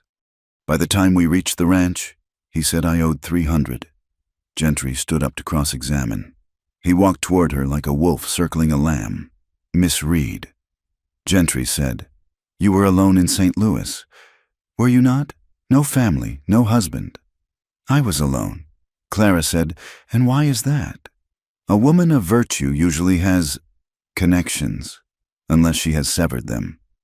It was a trap, a question designed to plant the seed that she was damaged goods, that her isolation was proof of some secret sin. "I was alone because my parents died of cholera," Clara said, "and my brother was lost in the war. Poverty is not a sin." "Sir," Gentry smiled, a cold curling of his lips. "And yet, you accepted the money. You signed the paper. Did anyone hold a gun to your head?" "No," Clara said. "So you entered the agreement willingly." "I entered it because I was starving," Clara said. Her voice rose. "Just a fraction. I signed because the alternative was the street. I did not know I was signing away my life." Gentry leaned in, his voice dropping to a conspiratorial whisper. "Or perhaps you saw a wealthy man and thought you could take advantage of his kindness. Perhaps you thought you could take the ride and then run off with the first rough man you found?" The crowd laughed. It was a cruel, sharp sound. Silas started to stand up. Pring put a hand on his arm, pushing him back down. "Sit," Pring hissed. "If you move, you prove them right." Clara looked at Gentry. She did not look down. Her face was pale, but her eyes were dry. "I am not a thief," she said clearly, "and I am not a whore. I am a worker who was cheated." Gentry dismissed her with a wave of his hand. She walked back to the table. She sat down and stared straight ahead, but Silas saw the tremor in her hands. She was holding herself together by sheer will. The judge looked at the clock. "Is that all?" Holloway asked. "It seems we have a valid contract and a reluctant debtor. I am inclined to rule for the plaintiff." "Not yet, Your Honor," Pring said. He reached into his oversized coat and pulled out a sheaf of papers. "We have the matter of the ledger." Vane shifted in his seat. The clerk, the man named Holloway, who was the judge's cousin, looked up from his desk, his eyes widening. Pring walked to the clerk's desk. "We have here a transcription of the original ledger," Pring said, "taken from this very room yesterday." "Objection!" Gentry shouted. "That evidence was obtained illegally." "It is a public record," Pring shouted back, "and it shows a very interesting pattern." Pring turned to the judge. "Your Honor, according to Mr. Vane's claim, Miss Reed incurred charges for room and board beginning on May 12th of this year." "That is correct," Vane called out. Pring held up a piece of paper. "This is a train ticket stub," Pring said. "Dated May 20th, St. Louis to Kansas City. Purchased by Clara Reed." The room went quiet. "If she was on a train in Missouri on the 20th, Pring said, his voice ringing out, "how was she eating Mr. Vane's beef in Colorado on the 12th? He pulled out another paper. "And here, June 1st, a charge for 5 yards of silk. Miss Reed, do you own a silk dress?" "I have never owned silk in my life," Clara said. Pring turned to the clerk. "Mr. Holloway," Pring said to the sweating man at the desk, "you stamped these entries. Did you verify them?" The clerk stammered. I assumed. Mr. Vane is a prominent citizen." Pring slammed the papers onto the desk. Dust motes danced in the shaft of light from the window. You assumed, or were you told to stamp them? The atmosphere in the room shifted. It was a physical thing, like the air pressure dropping before a storm. The crowd stopped jeering. They looked at Vane. They looked at the judge. The narrative of the righteous businessman was cracking, revealing the rot underneath. Vane stood up. His face was red. "This is nonsense," he shouted. "Clerical errors. My bookkeeper made mistakes. Errors that always favor you?" Pring asked. "Errors that turn a $20 debt into $400. That is not arithmetic. Mr. Vane, that is theft." The judge banged his gavel. "Order. Order in this court." Holloway looked at Vane. He looked at the papers. He looked like a man who was realizing that his poker partner had become a liability. "We will recess for 1 hour." The judge said, "To review the evidence." The gavel came down. Silas and Clara were ushered into a small side room, a holding cell with a single barred window. Pring went to find more coffee. The door clicked shut, leaving them alone in the gloom. Clara slumped against the wall. The strength that had held her upright on the stand evaporated.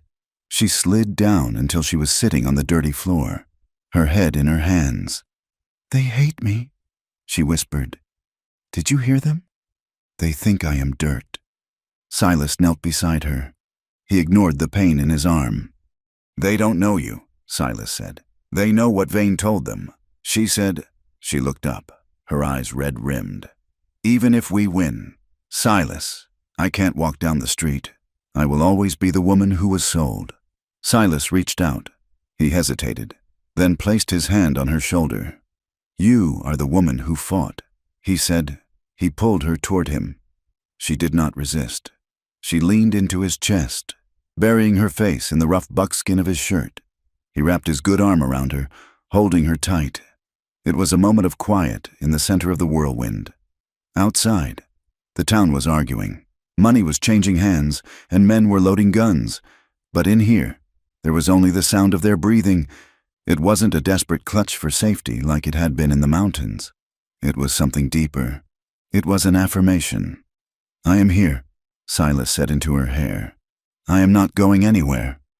Clara pulled back enough to look at him. "They will try to hurt you to get to me," she said. "Let them try." She touched his face, her fingers tracing the line of his jaw. "I don't want you to die for this," she said. "I am not planning on dying," Silas said. "I am planning on taking you to see the ocean, or maybe just a place where the wind doesn't blow so hard." She smiled.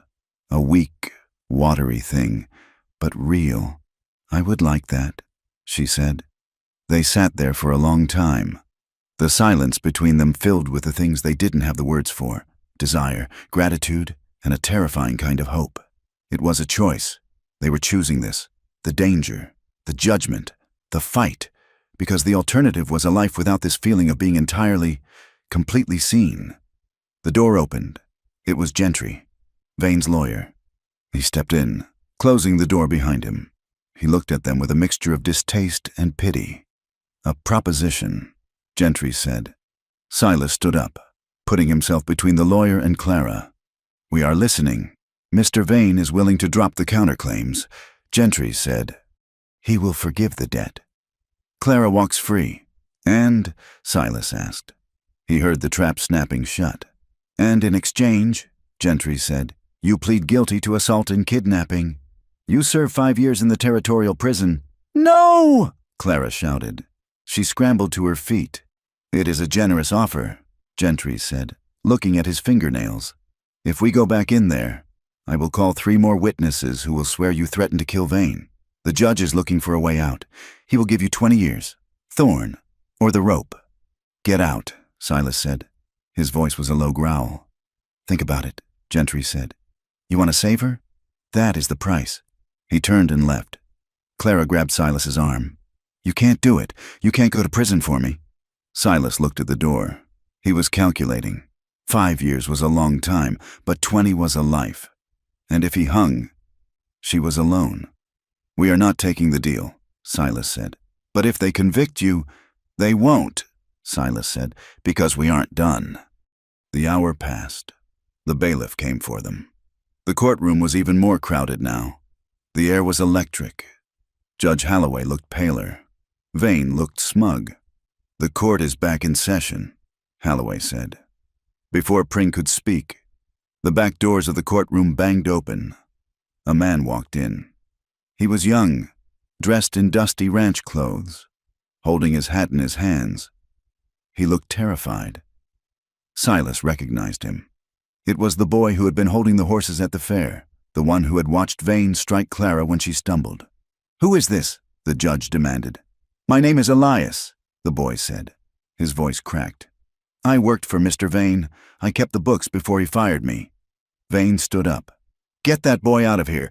He's a disgruntled employee. A liar. Sit down." "Mr. Vane," the judge shouted. "Let him speak." Elias walked to the front. He didn't look at Vane. He looked at Clara. "I saw the ledger." Elias said, "The real one. Mr. Vane keeps 2 books. One for the taxman and the court, and one for himself." He reached into his pocket and pulled out a small, leather-bound notebook. "I took this when he let me go," Elias said. "It shows the real numbers. Clara Reed's debt was $40. She paid back $15. The rest was added on." He handed the book to the judge. Holloway took the book. He opened it. He looked at Vane. Vane's face went from red to a sickly shade of purple. "This is a fabrication," Vane sputtered. The judge looked at the page, then at the clerk's official record. He compared them. The silence in the room was absolute. Even the fly on the window seemed to stop buzzing. "It appears," the judge said slowly, "that there are significant discrepancies." Holloway closed the book. He looked at the crowd. He looked at the election year coming up. He looked at Vane, whose power was suddenly looking very fragile in the face of hard evidence. "The court finds," Holloway said, his voice loud, "that the contract of indenture regarding Clara Reed is invalid due to fraudulent accounting." A gasp went through the room. "The debt is canceled," Holloway continued. "Miss Reed is free to go." Clara let out a sob. She grabbed Silas's hand. "However," the judge said, raising his voice to drown out the murmur, "regarding the charges of assault against Mr. Thorne." Silas tensed. "Given the circumstances of the fraudulent pursuit, the court dismisses the charges of kidnapping. The assault charges are suspended, pending good behavior. I suggest you leave Silverton. Mr. Thorne, today, it was a half measure, a political sidestep. Vane wasn't arrested. He wasn't charged with fraud. He was just embarrassed. Court adjourned." Holloway banged the gavel and practically ran for his chambers. The room erupted. Pring grabbed Silas's hand and shook it. "We did it," Pring said. "It wasn't perfect, but it is a win." Silas didn't smile. He was watching Vane. Vane wasn't shouting anymore. He was standing perfectly still, staring at Silas. His eyes were dead. He leaned over and whispered something to Gentry, then turned and walked out the side door. Silas felt the hair on his arm stand up. "We need to go," Silas said. "Now." They pushed through the crowd. People stared, but now the looks were different, confused, wary. The narrative had broken, and they didn't know who to hate anymore. They burst out of the courthouse doors. The sky had turned a bruised purple. The wind was whipping dust down the street. The storm that had been threatening all day was breaking. Silas scanned the street. It was too empty. "Get to the horses," Silas said. They ran toward the livery stable at the end of the street. Their boots splashed in the puddles. They were halfway there when the glass of the mercantile window next to them shattered. The crack of the rifle came a split second later. Silas shoved Clara into the doorway of the store. "Down!" he roared. Another shot chewed up the wood of the boardwalk where they had been standing. Vane's men were on the rooftops, and at the end of the street. Silas drew his revolver. He peered around the frame. He saw a muzzle flash from the roof of the saloon. He fired back, 1, 2 shots. He heard a yelp. "They aren't accepting the verdict," Silas shouted over the wind. He looked at Clara. She was huddled in the doorway, her eyes wide. She wasn't screaming. She was reaching into her coat pocket. She pulled out the knife he had given her. Silas looked at her and felt a surge of fierce pride. "We have to make the livery," Silas said. "It is 50 yards. I can run," she said. "On my signal." Silas leaned out and fired 3 shots in rapid succession. aiming for the water trough where a man was hiding. The man ducked. "Run!" They sprinted. The mud sucked at their boots. Bullets whined around them like angry hornets. One kicked up mud into Clara's face, but she didn't stop. They crashed into the livery stable. The smell of hay and horse manure was thick. The stable boy was hiding under a pile of straw. Silas grabbed Barnaby's saddle. He threw it on the old horse with a speed born of panic. He didn't bother with the pack, just the saddles. Clara saddled the dun mare. Her hands were shaking, but the knots held. "Mount up!" Silas yelled. They swung onto the horses. "We go out the back," Silas said. "We hit the creek bed and ride for the tree line." They kicked the horses into motion. Barnaby snorted and lunged. They burst out the back doors of the stable just as men kicked in the front. They hit the creek at a gallop. The water sprayed high, cold and muddy. Behind them, shouts and more gunfire. But the angle was bad for the shooters. They were moving targets in failing light. They rode hard. They didn't look back until they hit the first line of trees, half a mile out of town. Silas pulled Barnaby up. The horse was heaving. He looked back at Silverton. The town was a cluster of lights in the gathering dark. It looked small, meaningless. "Are you hit?" he asked Clara. She checked herself. "No. You?" Silas felt a sting on his thigh, a splinter of wood or a graze. He didn't know. "I am fine." He looked at the sky. The snow was starting. Heavy, wet flakes that stuck to their eyelashes. "The pass," Clara said. "It will be closed." "We can't stay here," Silas said. "Vane won't stop now. He has lost his reputation. He has to kill us to get it back. So where do we go?" Silas looked at the mountains. They were disappearing behind a white curtain. "We go into the storm," Silas said. "It is the only place they won't follow. But we could freeze," she said. "Maybe," Silas said. "But I would rather freeze free than hang in a cage." Clara nodded. She reached out and took his hand. Her grip was strong. "Led the way." "Silas." They turned their horses toward the black wall of the mountains and rode into the teeth of the blizzard, leaving the law and the lies behind them in the mud. The paper in Clara's pocket said she was free, but the gun in Silas's hand said that freedom was something you had to keep buying, bullet by bullet, every single day. The wind did not just blow in the high San Juans. It screamed.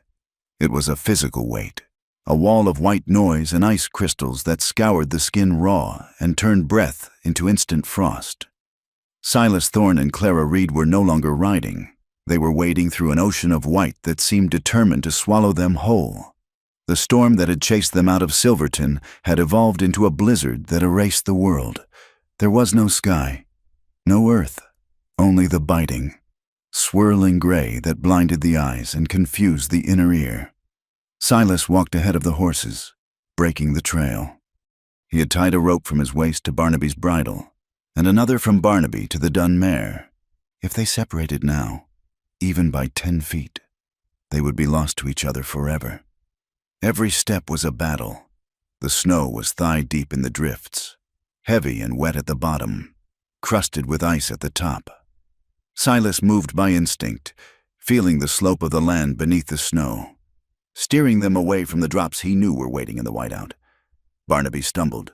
The old gelding went down on his knees, groaning, a low, terrible sound that was snatched away by the wind. Silas turned and fought his way back to the horse. He grabbed the bridle, close to the bit. "Get up," Silas roared over the wind. "Get up." "You stubborn old fool." Barnaby tried. His hooves scrambled on the hidden ice, but he sank back down, his head lowering into the snow. He was done. His reserves were spent on the climb out of the valley. Clara slid from the dun mare. She sank into the snow up to her hips, but she pushed through it. Reaching Silas's side, she didn't look terrified anymore. She looked furious. "We can't leave him," she shouted, her voice thin against the gale. "We have to get him to shelter." Silas yelled back. "There is a line shack, half a mile, north face." He pulled on the bridle. Clara got behind the horse and pushed. It was madness. 100 pounds of exhausted woman pushing 1,000 pounds of horse, but the sheer force of her will seemed to transfer to the animal. Barnaby found footing. He surged up, shaking. his legs trembling violently. They moved on. That half-mile took an hour. It was paid for in frostbite and exhaustion so deep it felt like narcotics in the blood. Silas felt his own strength failing, the wound in his arm throbbing with a dull, sickening heat that warned of infection. The shack appeared out of the white like a dark tombstone. It was a miner's shelter, abandoned years ago, half buried in a drift. The roof was sagging, but the walls were log and stone. They broke the door open. Inside, it was freezing, smelling of rat droppings and old decay, but it was out of the wind. They brought the horses inside. There was no room to separate man from beast. They huddled together in the dark, the heat of the animals the only furnace they had. Silas collapsed against the wall. He fumbled for a match with fingers that felt like blocks of wood. He managed to light the small lantern they had taken from the livery. The light revealed their state. Their faces were gray, lips cracked and bleeding, eyes hollowed out by adrenaline and cold. Clara did not collapse. She moved to the saddlebags. She found the last of the jerky and a tin of beans. She fed the horses first, offering the grain from her pockets to Barnaby's soft muzzle. Then she came to Silas. She checked his arm. "It is hot," she said, her voice raspy. "It is fine." Silas lied. "It is not fine." She ripped a strip from her petticoat, a garment that was now filthy and frozen stiff at the hem, and bound the wound tighter. Silas watched her. She had changed.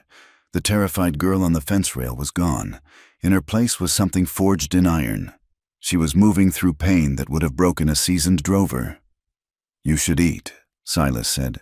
"We share," she said. She broke the jerky.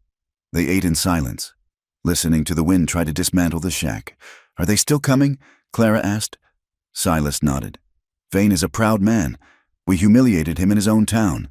He won't stop until he wipes that stain out. But in this storm, he has hired trackers," Silas said. "Men who know these mountains almost as well as I do. And he has numbers. They can rotate horses. They can push harder." Clara stared at the lantern flame. "I am the reason you are going to die," she said. It was not a question. It was a statement of fact, delivered with a flat, crushing guilt. Silas sat up straighter, ignoring the pain in his arm. "Stop that! It is true," she said. She looked at him, and her eyes were full of tears that she refused to let fall. "If I surrender, if I go back to him, he will let you go. He just wants his property. He wants to win. If I give him the win, he has no reason to hunt you." Silas reached out and grabbed her wrist. His grip was hard. "You think he will let me live?" Silas asked. "After I broke his deputy's jaw? After I took you? No, he will kill me either way. But that is not the point." He pulled her closer, forcing her to look at him. "The point is, if you go back to him to save me, you are selling yourself again. You are making yourself a currency. I did not pull you off that fence so you could trade yourself for my life."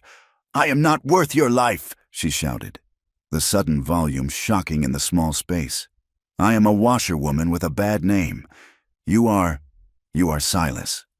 "I am a man who has done a lot of bad things," Silas said quietly. "And helping you is the first thing I have done in 20 years that makes me able to sleep without whiskey." He released her wrist. "We do not trade lives. Clara, we stand. We stand together, or we fall together. But we do not bargain with men like Vane." She looked at him, her chest heaving. Then, slowly, the tension left her shoulders. She nodded. "Together," she whispered. The storm broke 2 days later. The silence that followed was deafening. The sun came out, blindingly bright, turning the world into an expanse of glittering diamonds.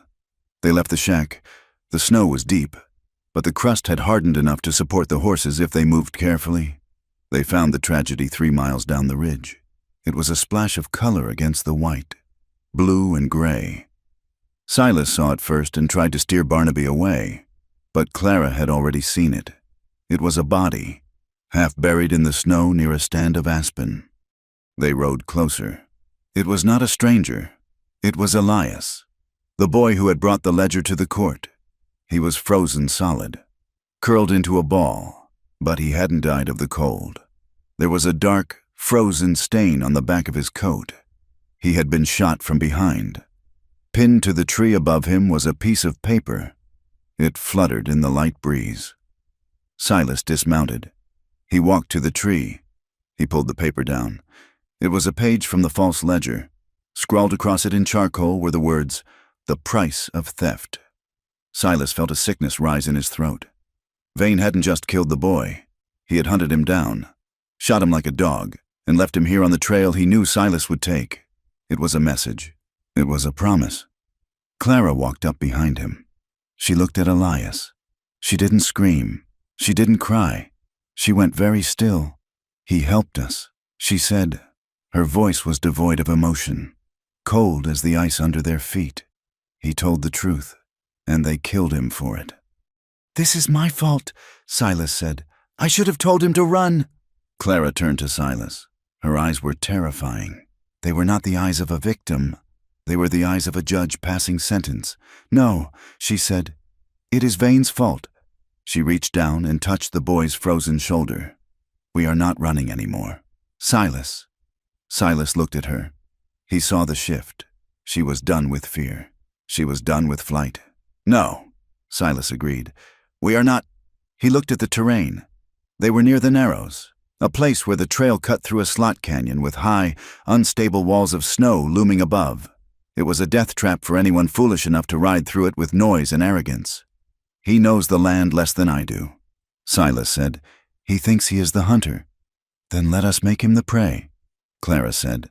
They spent the next hour preparing the ground. It was not a fair fight, so they made it unfair. Silas knew how to trigger the weight of the snow.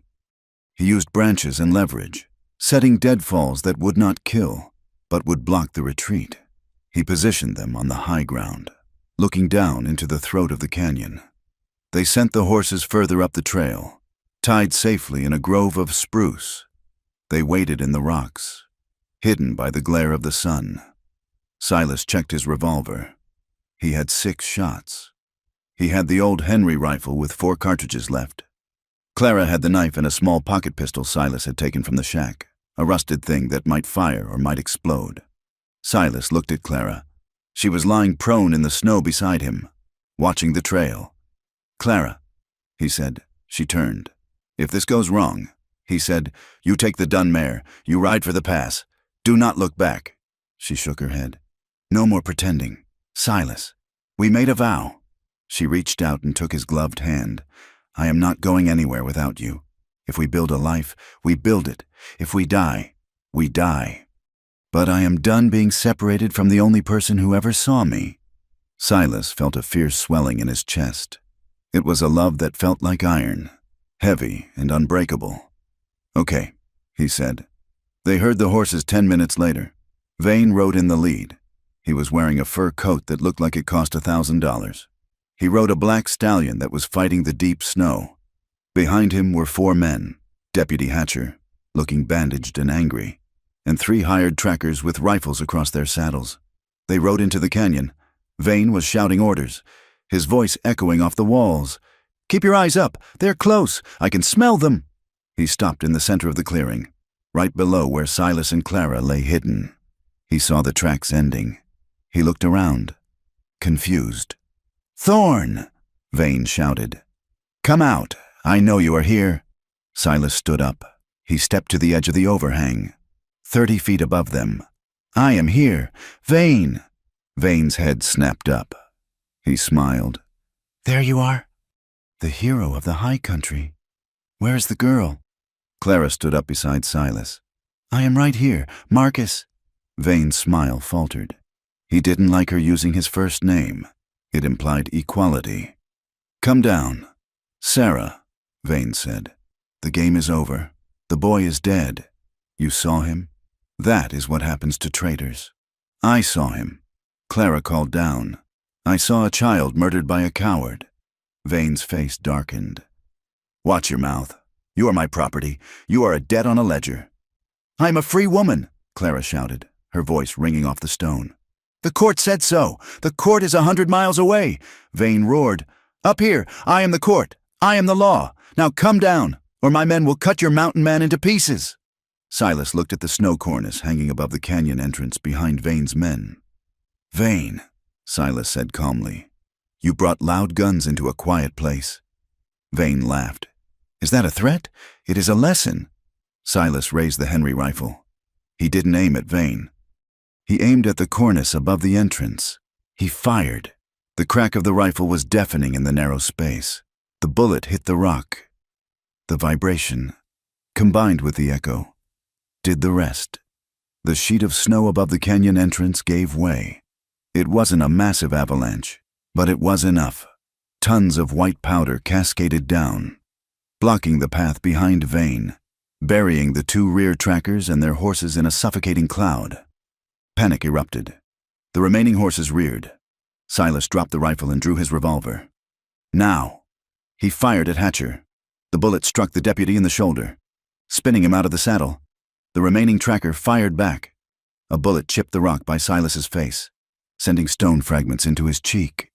Silas returned fire, hitting the tracker's horse. The animal went down, trapping the man's leg. It was chaos. Vane was struggling to control his stallion. He pulled a long-barreled pistol from his coat. He didn't aim at Silas. He aimed at Clara. Silas saw it. He moved. He threw himself in front of her just as Vane fired. The bullet hit Silas in the chest. It felt like being kicked by a mule. The air left his lungs. He fell back, hitting the snow hard. "Silas!" Clara screamed. Vane laughed. He steadied his horse. He aimed the gun at Silas, who was struggling to rise, blood pouring from his coat. "I told you, Thorn. I always win." Vane cocked the hammer for the kill shot. Clara didn't think. She didn't hesitate. She didn't use the rusted pistol. She jumped. She leaped from the overhang. A drop of 15 feet. She landed on Vane, hitting him with the force of a falling boulder. They crashed out of the saddle together, landing in the churned snow. Vane was big, but he was soft. Clara was thin, but she was desperate. They rolled. Vane struck her across the face. Clara clawed at his eyes. Vane got his hands around her throat. He squeezed, his face purple with rage. "You ungrateful bitch," he spat. Clara's vision spotted. She reached into her pocket. Her fingers closed around the bone handle of the knife Silas had given her. "There is no debt here." She pulled the knife. She drove it into Vane's shoulder, burying it to the hilt. Vane screamed and let go. Clara rolled away. She scrambled to her feet, gasping for air. She held the bloody knife out. Vane clutched his shoulder. He looked at her with shock. He reached for his fallen pistol in the snow. Clara kicked it away. She stood over him. She was breathing hard, blood from her lip dripping onto the snow. "Get up," she said. Vane looked at her. He looked at the knife. He looked at his men, buried, wounded, or trapped. You can't kill me," Vane stammered. "I am Marcus Vane." Clara stepped closer. "I am not going to kill you. Marcus, that would be too easy." She looked up. Silas was sliding down the embankment, clutching his chest. He was pale, but he was moving. He reached them. He looked at Vane, then at Clara. "You got him," Silas wheezed. "We got him," Clara corrected. Vane looked at the devastation. The avalanche had sealed the pass behind them. The only way out was forward, through the high pass, under their guard. "You are going to walk." "Vane," Silas said, his voice wet. "You are going to walk back to town, and you are going to tell everyone how a washerwoman and a cripple beat you." They tied Vane's hands. They collected Hatcher, who was groaning but alive. The other trackers had fled or were digging themselves out to run the other way. The journey back was a death march. Silas rode Barnaby, too weak to walk. Clara led the horse. Vane walked behind them, tied to the saddle horn, stumbling in the snow. Silas's wound was bad. He drifted in and out of consciousness. Clara kept him talking. "Tell me about the ocean. Silas, tell me what it looks like." "It is blue," Silas whispered. "Endless. Like the sky, but wet." "We will go there," she said. "Just stay with me." They came down from the mountains 3 days later. They looked like apparitions. Clara was gaunt, her skin wind-burned black. Silas was slumped over the horse's neck, barely holding on. Vane was a broken man, frostbitten and weeping, stripped of his furs and his dignity. They rode into the valley as the sun crested the peaks.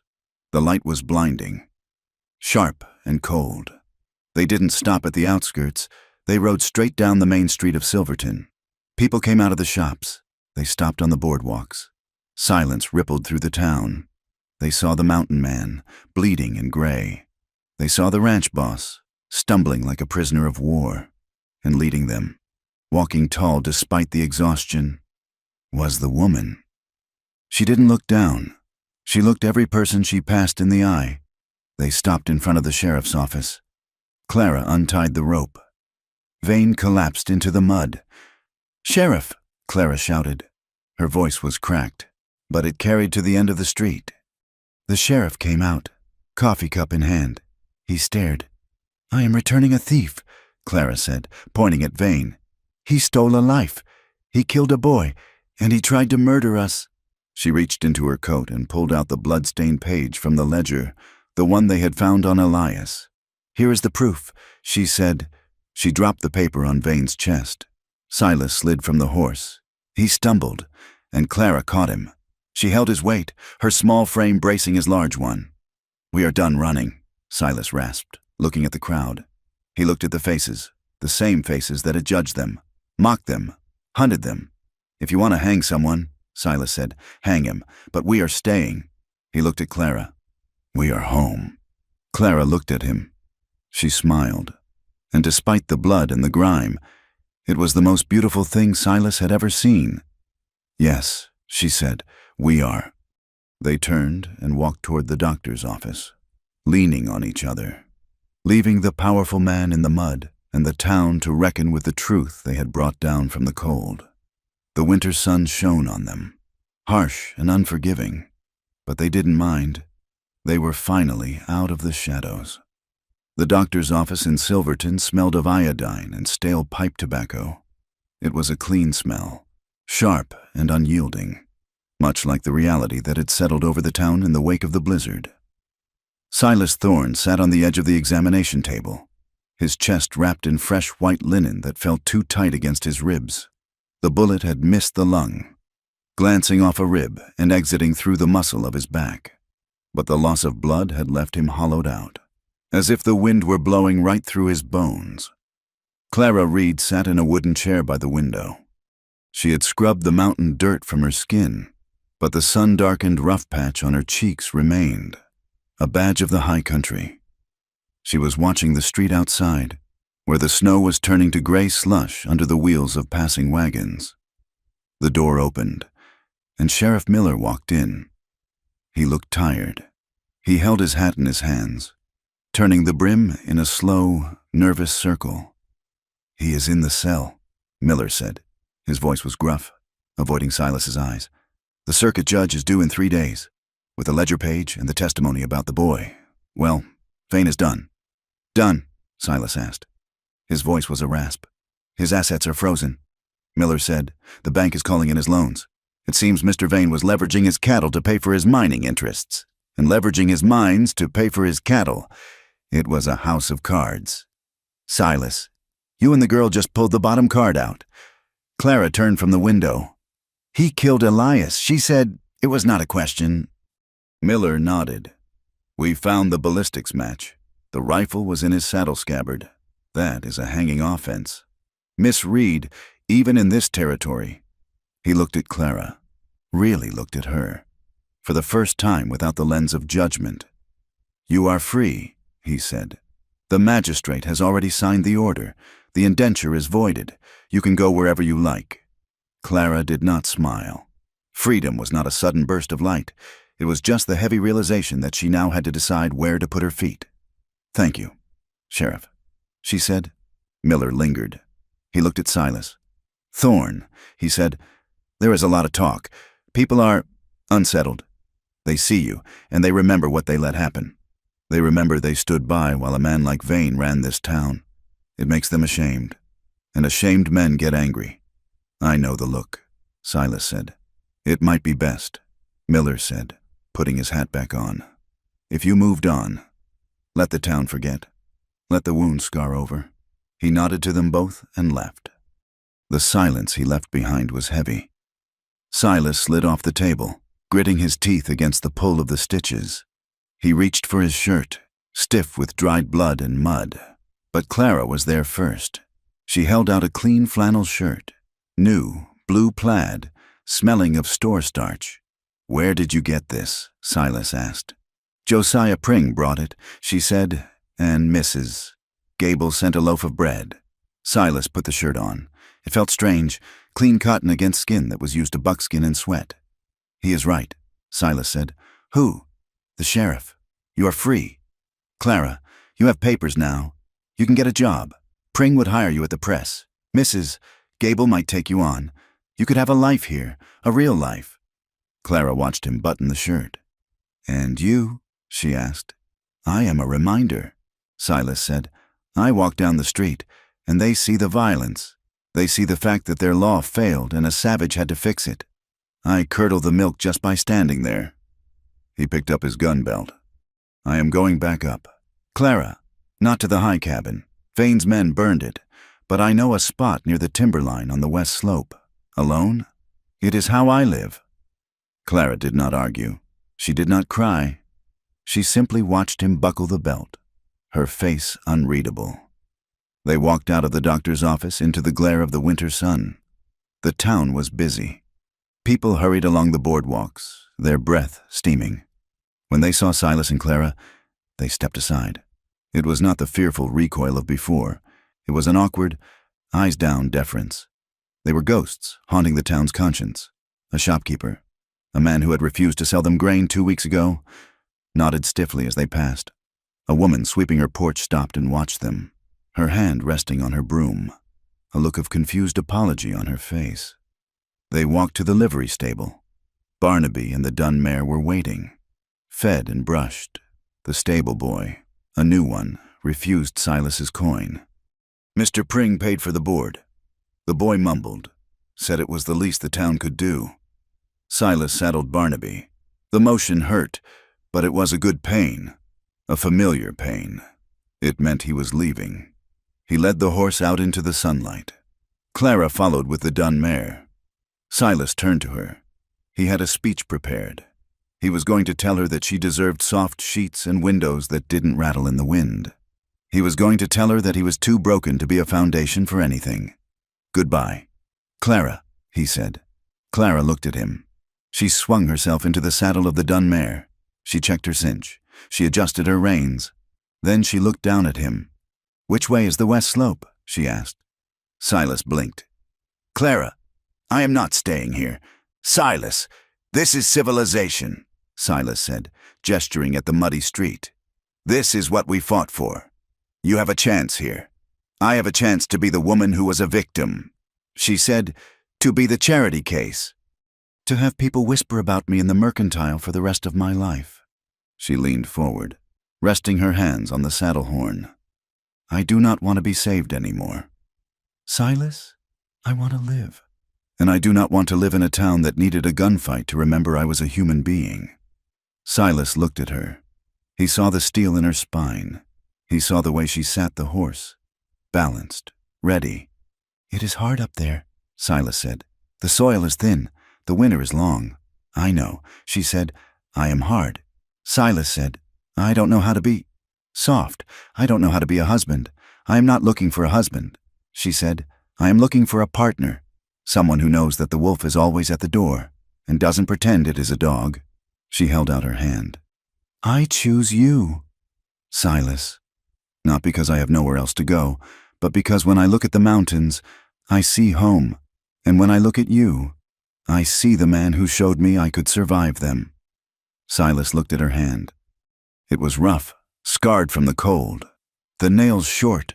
It was a working hand. He reached up and took it. Her grip was warm and solid. "West slope," Silas said, his voice thick. "Lead the way." They turned their horses away from the town, away from the railroad and the law courts and the polite society that had almost destroyed them. They rode past the last fence line, past the graveyard where they had buried Elias that morning. and up into the timber. They built the new cabin in a valley known as Lost Creek. It was lower than the eagle's nest Silas had lived in before, but high enough that the air stayed crisp even in August. It was not a romance of easy days. It was a romance of labor. They felled the trees together, Clara swinging an axe with a rhythm she learned from watching him. They peeled the logs, their hands sticky with pine sap. They mixed the mud for the chinking, working side by side until their backs ached and the sun dipped below the ridge line. Silas started a small horse line, catching wild mustangs from the basin and breaking them with a patience that surprised him. He didn't break their spirits. He gentled them. He taught Clara the language of the horse, the ear flick, the tail swish, the way fear smelled like copper. Clara planted a garden. The soil was rocky and stubborn, but she fought it. She hauled river stones to build a wall. She carried buckets of water from the creek until her shoulders burned. She grew potatoes, turnips, and a row of hardy beans. It was a hard life, but it was theirs. There was no debt, no ledger, no one watching them to see if they would fail. The intimacy between them grew slowly, like a tree taking root in stone. At night, in the dark of the cabin, Silas would hold her. He didn't demand, he didn't take, he waited. And when she turned to him, it was with a fierceness that matched the land outside. It was a claiming. They healed each other not with words, but with the steady, undeniable presence of skin against skin, warmth against cold. One night in late autumn, the wind was howling around the eaves. They were sitting by the fire, mending tack. Clara put down her needle. She looked into the flames. "My name wasn't Clara," she said, not at first. Silas stopped working. He didn't look up, giving her the space she needed. "It was Lucinda," she said softly. "Lucinda Hale." She picked at a loose thread on the blanket. "When the fire happened in St. Louis, I didn't just lose my home. I had a sister, Mary. She was 6. Silas watched the fire, his heart aching for her. The building was burning. She said, "The smoke was so black. I grabbed my bag. I ran for the door. I thought she was right behind me. I thought—" She took a ragged breath. "When I got to the street, she wasn't there. I tried to go back in, but the stairs were gone. I heard her, Silas. I heard her calling me, and I stood there. I stood there and I let her burn because I was too scared to die." Tears ran down her face, gleaming in the firelight. "I changed my name because Lucinda was the girl who let her sister die. Clara was just a ghost. I thought if I suffered enough, if I worked hard enough, I could pay for her. That is why I signed the contract with Vane. I thought I deserved the cage." She looked at him then, her eyes dark with the confession. "You saved a coward. Silas." Silas set the bridle down. He moved from his chair to the rug beside her. He took her hands in his. "You were a child," he said. "I ran. You survived. Fire is a beast. Clara, it eats everything. It doesn't judge. It just eats." He looked at her, his face open, stripped of his usual stoicism. "You think you are stained," he said. "You think that fear makes you weak. But look at you. You walked into a blizzard to save a horse. You jumped off a cliff to save me. You stood up to Vane when the whole world told you to sit down." He brought her hands to his lips. "Lucinda might have run," he said, "but Clara stands. And I love the woman who stands. She broke then."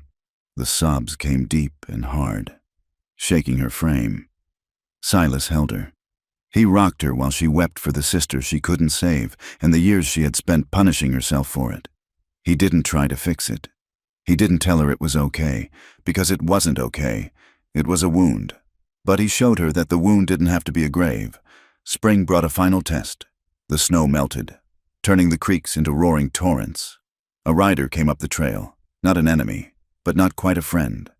It was the new deputy from Silverton, a young man who looked nervous to be so far from the pavement. He rode into the yard, eyeing the cabin, the corral with 4 solid horses, the green shoots in the garden. Silas came out of the barn, a hammer in his hand. Clara stood on the porch, a rifle leaning casually against the railing. "Can we help you?" Silas asked. The deputy cleared his throat. "There has been an appeal," he said. "Vane's lawyers in Denver. They are trying to claim the seizure of his assets was unlawful. They are saying the testimony was coerced. Silas tightened his grip on the hammer. And they are sending an investigator. The deputy said, to interview witnesses. They are going to try to drag your name through the mud again. Miss Reed, they are saying you were a woman of low character who seduced Vane and then robbed him. Clara stepped off the porch. She walked up to the deputy's horse. She didn't look afraid. She looked annoyed. Let them come, she said. The deputy blinked. Excuse me? Let them come, she repeated. I have a garden to weed and horses to feed. I don't have time for Denver lawyers. But if they want to ride up here, they can. And I will tell them the exact same truth I told the judge. She looked the deputy in the eye. And tell them this, she added. I am not Clara Reed the fugitive anymore. I am Clara Thorne, and this is my land. If they come with papers, we will talk. If they come with anything else. She glanced at Silas. Silas just looked at the deputy, a calm, dangerous stillness in his posture. Then they better bring more men than Vane did. Clara finished. The deputy looked at her, then at the orderly. Hard-won life they had built. He nodded. I will tell them, he said. And, for what it is worth, ma'am, the town doesn't believe Vane anymore. Josiah Pring wrote an editorial, called you the Iron Lady of the San Juans. People like that. He tipped his hat and rode away. Clara watched him go. She felt a hand on her shoulder. Clara Thorne? Silas asked, a smile tugging at the corner of his mouth under his beard. Clara shrugged, turning to face him. The sun caught the stray hairs escaping her braid, turning them to gold. It sounded right, she said. And I am tired of changing names.